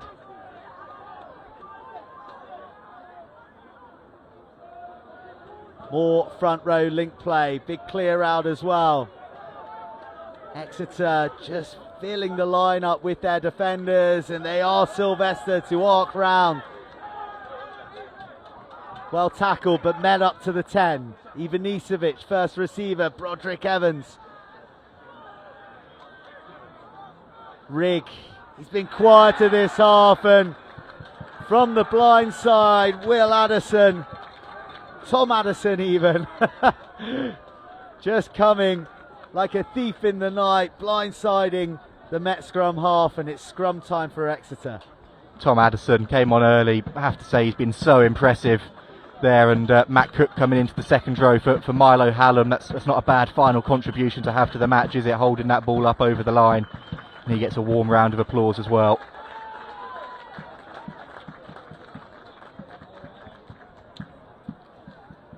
The big old boy has just left the field, but it does mean that we have some fresh legs coming on. 16 minutes remaining of this semi-final. Exeter in command. One score from Met though, and we're right back where we started, but a free kick there. Archie Hosking full of running. He's missed it, just his second game back since December. And Cardiff Met very good over the ball. They're unlucky not to get the decision on that one. The confusion means Dan John drops it onto the toe, well covered by Met. And this will suit Exeter very, very nicely. As many whistle decisions, as many resets as they can, eating into the clock and just taking the sting out of the Met attack and the momentum that they kind of need to try and get back into this. 100%, and the way Lloyd Seed's been kicking so far this afternoon, he'll fancy his chances here as well. I have to say, watching that one live, I thought Charles Rylands was actually very unlucky there initially with that call from the referee. But Lloyd Seed then, he's got the distance, and hopefully for his side, they'll all be relying on him to send this one over the posts.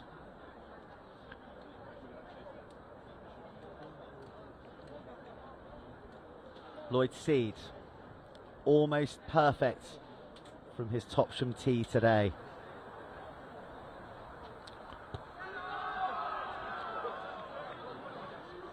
And he ain't missing there either. Picture perfect penalty from the EURFC 10. 40 up for Exeter. The task has got that bit taller for the Archers.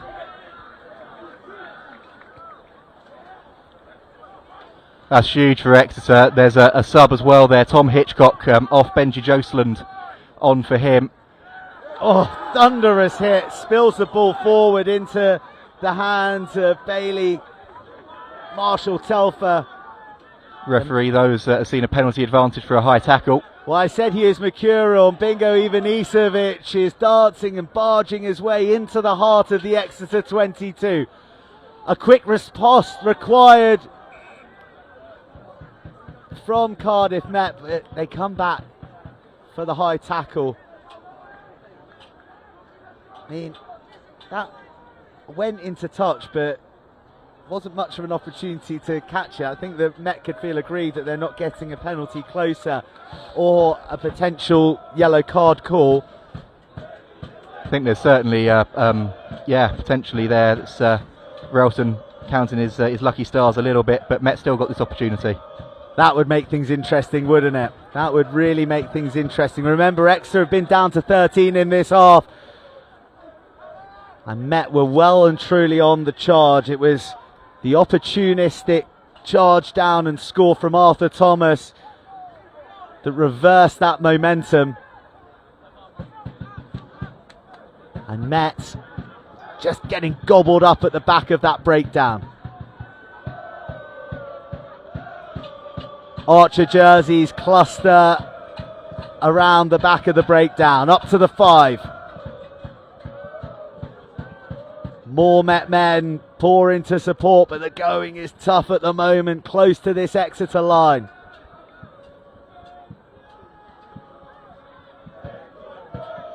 So congested. Met, Will Rigg charging in on a trademark line, offers the opportunity for Richards to go a metre shy, but that time the tackles fall off and Met wriggle free. This semi-final ain't dead and buried yet. That's a really good score there from Brad Dempsey, and Met right back in it again. We saw that in the first half. Met get in and around that try line. It's really interesting. They bring in the likes of Rigg, Zheng, Dempsey on those hard lines that you'd usually expect your back rows to be running. And yeah, like you said, just dropping off that tackle there, which I'm sure the Exeter defensive group won't be happy with, and quick fire conversion there from Roderick Evans as well. Well, newcomers to this absolutely marvellous league will be saying 41-26, this thing's done and dusted. If you haven't tuned into BUCS Super Rugby before, it ain't over until it's over. It is the league of almost unbelievable comebacks, and that'll be ringing in Cardiff Met's ears. Exeter will want to extinguish any hope that the Welshmen have of clawing their way back into this contest. 41-26. 3 scores the difference. It is a tall order, but one that Met will have hopes of fulfilling. I have to say, I think that's a harsh call there on Tom Addison. I can hear the coaches bellowing open play, but it did look like that was free ball. Opportunity though for Met to just build themselves again back in the extra half. Well, I think the indication from the referee that it was knocked down. But you can't see them, they're just below in the shot. But the Cardiff Met Ultras are marching their way up the touchline to be close to their Met men. They want to will them by sheer song deeper into this Exeter 22. But even their presence can't counter the spoiling play at the line out from Exeter. Brilliant leap at a crucial time as we enter the final 10 minutes of this semi-final. Crucial intervention there from Sam Higginson. Charles Ryland's almost managed to get his hand back to the ball as well. It's been a real battle between the two sixes. The try scorer Denty managed just to tip it back. It wasn't clean, but the main thing is he's got it. Roma Zheng, he has been kept so quiet today.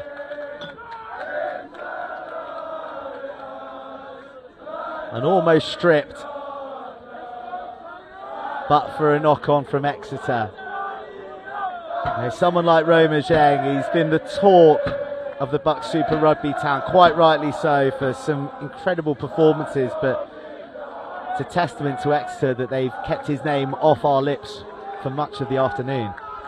Definitely, and so far they've done a really good job on him, but we saw in that quarter final last week he just needs one opportunity and he's gone, and like you said at the start of the show, a frightening prospect for everybody that he's still got at least another 2 years in him. Great for us. Oh, it's brilliant for us. Great for us as fans of the sport, fans of the league. As you rightly say, all he needs is an inch. Some changes on for Cardiff Met, and Bingo Ivanisevic is one of them. He pirouettes away deep into the Exeter 22. Yarnell's doing a manful job of holding on to the writhing Bingo Ivanisevic. It needs the right pass. It's found wide. Goodness me, that is a tackle on Jack Sylvester. The lightning quick fullback smashed across the touchline. It's a huge shot from Jordan Bond. It's one that had to be made as well. Exeter, they're really stretched. Met, they know they've got to go for it now. They know time isn't on their side, and almost managed to get themselves in the corner there.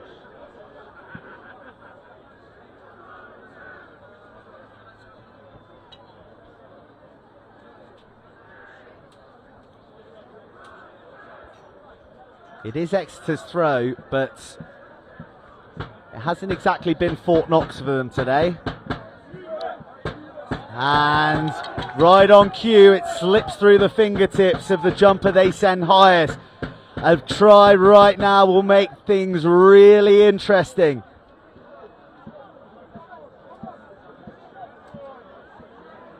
Met being made to tussle. Here comes Will Rigg, but it's picked off by Alec Lloyd-Seed. It was advantage. I think that was probably the only intervention that was going to stop Will Rigg, who was steamrolling onto that ball. I have to say Lloyd-Seed did well there, because if Rigg had got that one, he would have been through, and there's one man you don't want to be standing in front of when he comes through. At a change for Exeter as well there, Niall Armstrong on for Will Yarnell at scrum half. Wow, Will Yarnell, if Exeter are to progress to the BUCS Super Rugby final, I think Will Yarnell may well be one of the first names on the team sheet after his performance at the base for the Devonians today. He's played all but one match this season, and you can see exactly why. Everything that Exeter have done well today has come from his hands. Roma Zheng with that slice of light that he needed. That's a fantastic finish in the corner there. You said he only just needs one slice, and there it is. Met right back in this again. It's a game that's given us absolutely everything. You called it, Harry. He just needs a sniff. That's some conversion, rushed conversion from the touchline as well there from Cardiff Met. Goodness me. The semi-final is still alive and still hangs in the balance. Yeah, eight points in it again, and who knows where this one's going to go. Exeter then just need to steady themselves. Met did this at the start of the second half, and Exeter managed to get that momentum back. So let's see what happens then. Whatever way this goes, this is going to be a huge final few minutes. 5 minutes, 8 points. A day with Sixways destiny at stake. And Cardiff Met get the lucky break. Ball was out, and it's messy and just about scooped up off the laces. Met with so many numbers, it's a forest of Cardiff Met jerseys out there, but Will Rigg puts his head down. Advantage, Bingo Ivanisevic swats away the would-be defender. The blood pumping in the veins of the Met men.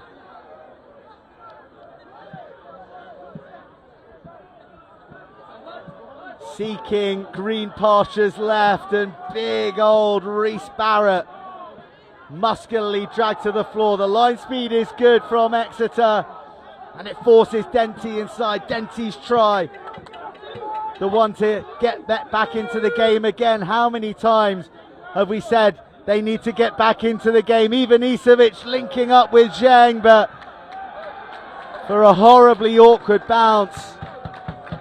If that had gone into the breadbasket, we could have been seeing Roma Zheng set free on the loose and making this a 1 point game. We really could have, and if he had managed to get that bounce of the ball there, Roma Zheng versus Dan John, either way, that's a one-on-one that I'd like to see. Two unbelievable players, but we come back for that Met penalty.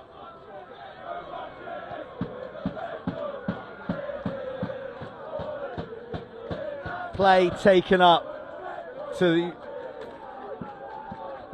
the 22.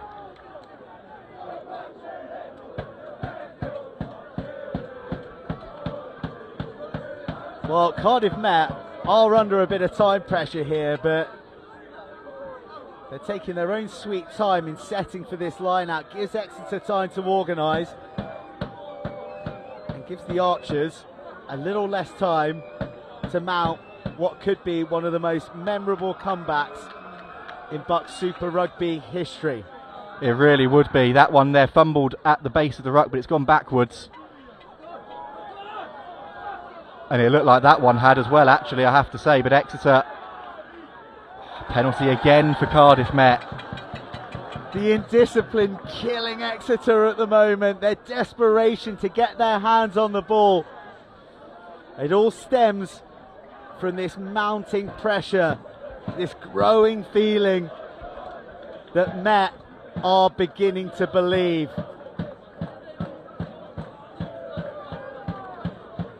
Ethan Morgan sinks the penalty into the heart of the Exeter 22. It's a really good kick as well, with not much of an angle to work on there. I have to say the blood pressure's rising a little bit for me up here. God knows what it's going to be like down on the sideline. Spoiled by Exeter. That looked like one of the biggest left paws of the season. They still find themselves deep in their own territory, fighting to get away from the clutches of the Archers. They have the confidence to keep it tight. That's Niall Armstrong digging at the base to the soundtrack of the EURC faithful. Steepling kick tight to the touchline. Sylvester, who's been secure all day, is loose and free and side down with a vital intervention. Morgan distributing, but turning rig round. Oh, almost getting his hand free for a sunny bill. Bingo Ivanisevic is so strong when he takes the confrontation.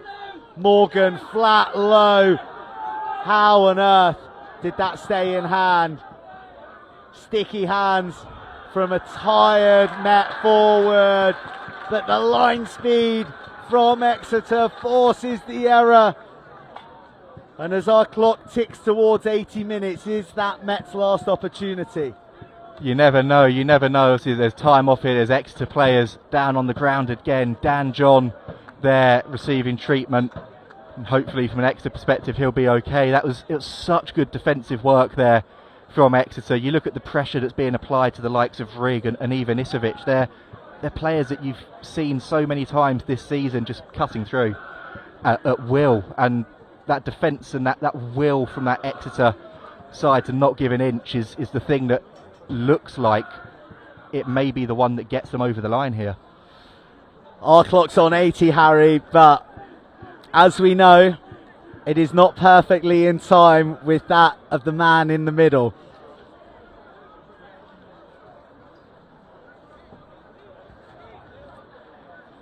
Let's see how long is left then on the referee's whistle. Had this up here last week against Hartpury as well. Our game clock hit 80. There's a couple of minutes left on the referee's watch, and when there's still time, there's still time. If you're of the green and white persuasion, you may not be home and hosed just yet. If you're a Met man, the dream may still be alive. Scrum to Exeter in the dying embers of a fiery semi-final that has ebbed and flowed and had Exeter in control, but Met have refused to let the flame of hope be extinguished. A penalty will do very, very nicely for EURFC. Definitely will. I can see Will Yarnell on the sideline already. He's not captain anymore on the pitch, but gesturing and screaming to go for the posts. And Exeter's scrum, when they needed it most, coming up there. Huge drive, huge scrum penalty. But it looks like they're going to send this one into the corner through John and just try and wind this clock down a little bit further in the right part of the pitch.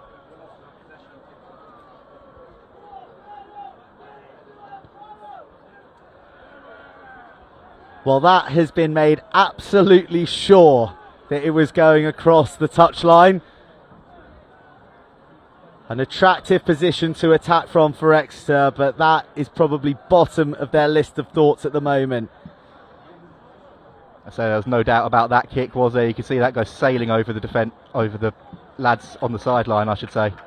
Retain possession, run down the clock, deny Cardiff Met. That is the order of the day for this Exeter side, who come pouring round the corner. Arthur Thomas, a key try scorer when the game looked to be shifting in the direction of the Welshman. Luke Berry, how significant was his yellow card during all that action? He keeps going, the club captain. The longer it takes to come out of that ruck, the more Met's hopes of overturning this deficit dissipate. Little glints of opportunity for Exeter, but they're not going to risk it. They're going to keep it tight. Archie Hosking, talismanic throughout this semi-final. Well, that's a good steal by the looks of things. The arm out in advantage for Exeter from the referee. Arms aloft from the Exeter players. There's boys pointing at the posts. Is that the penalty that is also the final nail in the Cardiff Met BUCS Super Rugby coffin for 2022? So if you're Exeter, there's only one option here. Surely just point to the posts and there's the tee running on. Whatever happens here, whether it goes over or not, and you'd like to hope that it will go over, just make sure this one goes dead.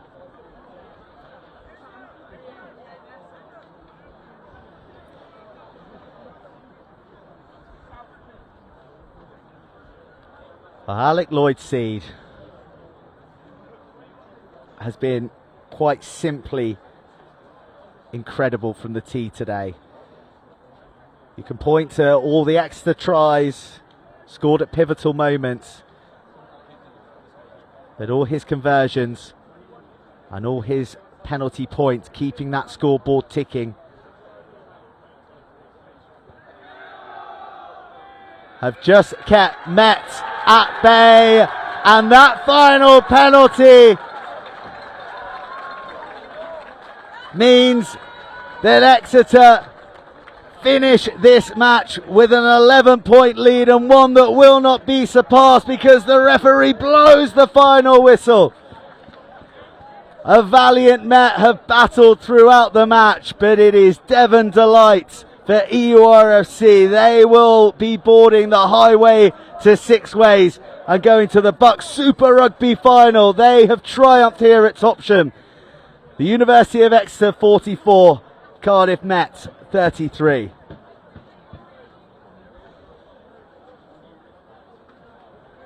What a semi, Harry.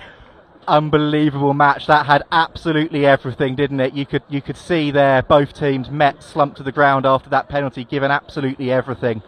And I think first and foremost, huge credit has to go to the Archers. It's been another unbelievable season from them, and you always know they'll be back stronger than ever before. For Exeter, for those lads there, they've earned that right to get to the final, and first time in a BUCS Super Rugby final since 2017 as well. And all eyes, like you said, now on Sixways, but that was a complete semi-final. Absolutely everything you'd want from a game. Tries aplenty, tension aplenty, and in the end the difference was an incredible effort off the tee from Alec Lloyd-Seed. I feel like Exeter won that match 3 times, but Cardiff Met came back 3 times, and we've been through the absolute ringer of emotions from enjoying the commitment from both sides. Oh, we really have. It's been fantastic, and I think both sets of fans today as well, absolutely exemplary in fine voice throughout. And you can see what it meant to those Exeter lads on the far side, and you can see what it meant with those celebrations from Exeter there after that Arthur Thomas try, and as well seeing Keith Fleming just embrace Rich Hodges at the end, all of the hard work they've put in this season. If you were to pick a player of the match, who would it be, Harry? There's a couple of standouts, you have to say, on both teams, to be fair. I thought Charles Rylands for Cardiff Met, absolutely unbelievable game, coming back into the side. Ewan Shenton led from the front for Met, and Alec Lloyd-Sid was exemplary off the tee, but everything that was going well for Exeter today came through Will Yarnell, and it was just metronomic at times from scrum half. Will Yarnell, incredible performance from the number 9, as you said, dictating the play and just doing absolutely everything right. But look at that fight right there. Brad Denty getting Cardiff Met back into the game again. They just would not be beat. And their danger man, who was kept quiet for so much of the game, Roma Zeng, set up a nervy finish for the men in green and white. And there really was a sense at one stage that the Archers might just come back and do it. There really was, and especially when Zheng went over, and that, I have to say, quite incredible touchline drop kick conversion from Cardiff Met to drag them back into it. And Zheng's a player that you never want to give an inch, but what a match that was. And you can see the Met players gone over to thank the Archers faithful for their support, and Exeter in that huddle in the end. And either way, whoever wins tonight, what a final we've got in store. One half of our BUCS Super Rugby final has been decided. It is the University of Exeter that will meet. Well, the only way to find out who they will meet will be by tuning into the stream. It is Durham, the league champions, taking on Loughborough University in a purple battle up north, and Dave Rogers is going to be there for us. Great news! We've arrived in Durham, so we're having a wander through the beautiful cobbled streets and take a look at this for a view.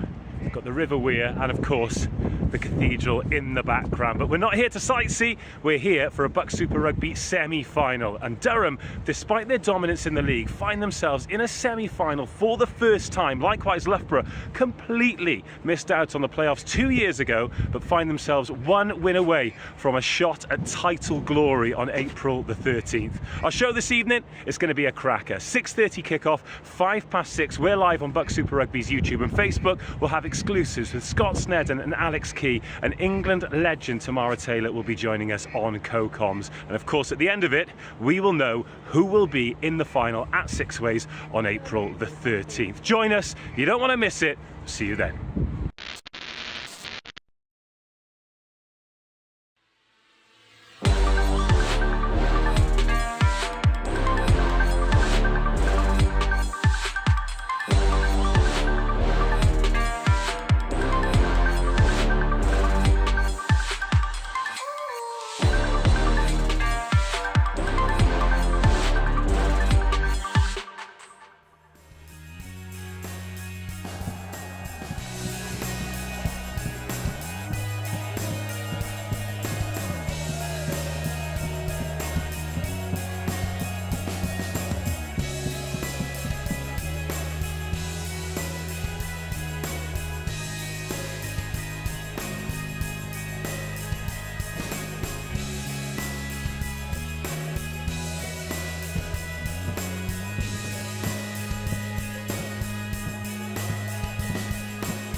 University of Exeter heading to the BUCS Super Rugby final courtesy of a 44-33 victory over Cardiff Met in a classic semi-final. I've got Will Yarnow, our man of the match, and we've got Keith Fleming, the Director of Rugby of the University of Exeter. Boys, what a final, and final and semi-final, but you're off to a final. Yeah, it's unbelievable. I mean, we definitely made it hard for us in the quarter-final, but 44 points today, really good attacking rugby. I mean, Cardiff Met pushed us very to the last minute, but the boys responded. Credit to the subs club. They turned up and brought the noise, and we brought performance. Yeah, you said that Cardiff Met made it tough. It felt from up in commentary that you won that game 3 separate times, and they came back each time and tested you right to the very end. It's the beauty of rugby, isn't it? We flew out the blocks, 19-0 up at the first 20 minutes. They clawed it back in, and it's the same for the start of the semi-half. But yeah, credit to the boys, dug deep and found the win. So you were right in the mixer there. You're at the base of every ruck. You were the beating heart of the Exeter performance. That's why you're our player of the match.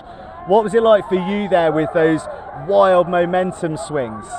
Well, we don't talk about jackling as a team, but I don't know whether it's just like the little rat that I am at the breakdown. I just love going for them. I love being involved with the forwards. So you just put your body on the line whenever you can and hope the rest of the team does it. But how did it feel there when Cardiff Met came back the first time? And I think that probably the key try was that charge down when Exeter reduced to 13 men. What were you guys talking about in the heat of it all there? Well, you've got some great leaders that step up and say, do your job really well. And AT, third year, been great this year, steps up and does his job really well. Pressure on the 9, turns it over and gets the try. You look to those big players in those big moments, and he performed there.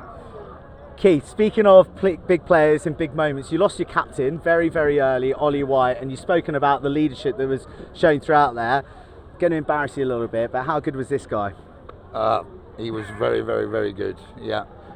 Will's been a fantastic player for us all the time he's been with us. He is a great leader on the pitch. He'll have to pay me later for this. But no, he really did step up, and 1 or 2 of the other boys realised with Ollie going off that the rest of them were going to have to step up as well. And you yourself, just before we came on camera, you said it got a bit twitchy there. Yeah, it did get a bit twitchy. I reiterate what you said. I think we won that game 3 times, and 3 times we took off our foot off the pedal. I said to you at the beginning, before the game started, that if you relax for 1 minute in a game of Super Rugby, you'll get punished. And that's what happens. So we let them back in, then we had to fight back again. But great credit to the boys. They put in a proper shift today. Really pleased with them. Will, it was a classic semi-final, but classic games only happen when there are 2 great sides in there, and Cardiff Met were unbelievable. Yeah, I mean, they've got pace and power. Will Rig in the centres with threats through the middle. He made that lovely try. And then they've got that forward grunt, and Picky goes around the breakdown. So we were tested all over the field, but it's credit to our D that we practice week in, week out, that we can hold them out. You're going to the final at Sixways. We await Durham or Loughborough. You can find out on the stream later on with Dave Rogers. Don't miss out on that one. Have you thought about the final? No, we focus 100% on this. We'll watch the live stream later, but we always focus on ourselves, whether it's Durham or Loughborough, and they'll offer both the same threats. So whoever it is, we'll have to be on our A game. Well, you're the player of the match. Congratulations. You've got to go and get in that melee with all your boys. Real. Cheers. Congratulations. Keith, you're back in a final. It's the first time since 2017 when you got pipped by Hartpury at the end. We did get pipped by Hartpury, yeah. But then we've had 2 years of not going. Nobody's been to anywhere, so we'll always be up there knocking on the door, hopefully. It must mean a lot to be back on the biggest stage, vying for the trophy. Oh, definitely. And all credit to Cardiff Met as well. They really did push us. That for a neutral, that was a super game of rugby to watch. From my position, it wasn't that great, but as I said, it got a bit twitchy. But really looking forward to the final now. Boys will enjoy tonight, but then we'll get the harness back on in the morning. Get the harness back on. Right, Keith, I'm going to let you go and enjoy it with your team. A pleasure to see Thank you. Your boys out there. Well played, sir. Oh. So, there you have it. The first half of our marvellous final medicine has been instilled. It is the University of Exeter that are going to be going to Sixways in Worcester for that glorious BUCS Super Rugby final. The Women's National League final will also be there between Hartpury and Edinburgh, but there is a missing piece of the puzzle, and that missing piece is going to be decided up north at Hollowdrift with the league champions Durham taking on Loughborough. Dave Rogers is going to be there. If that hasn't got it nailed on into your calendar, then I don't know what will. You're watching the best league in the land, BUCS Super Rugby, the final at Sixways. Exeter are there. Who's going to meet them? Durham or Loughborough? Only one way to find out. See you on the stream later.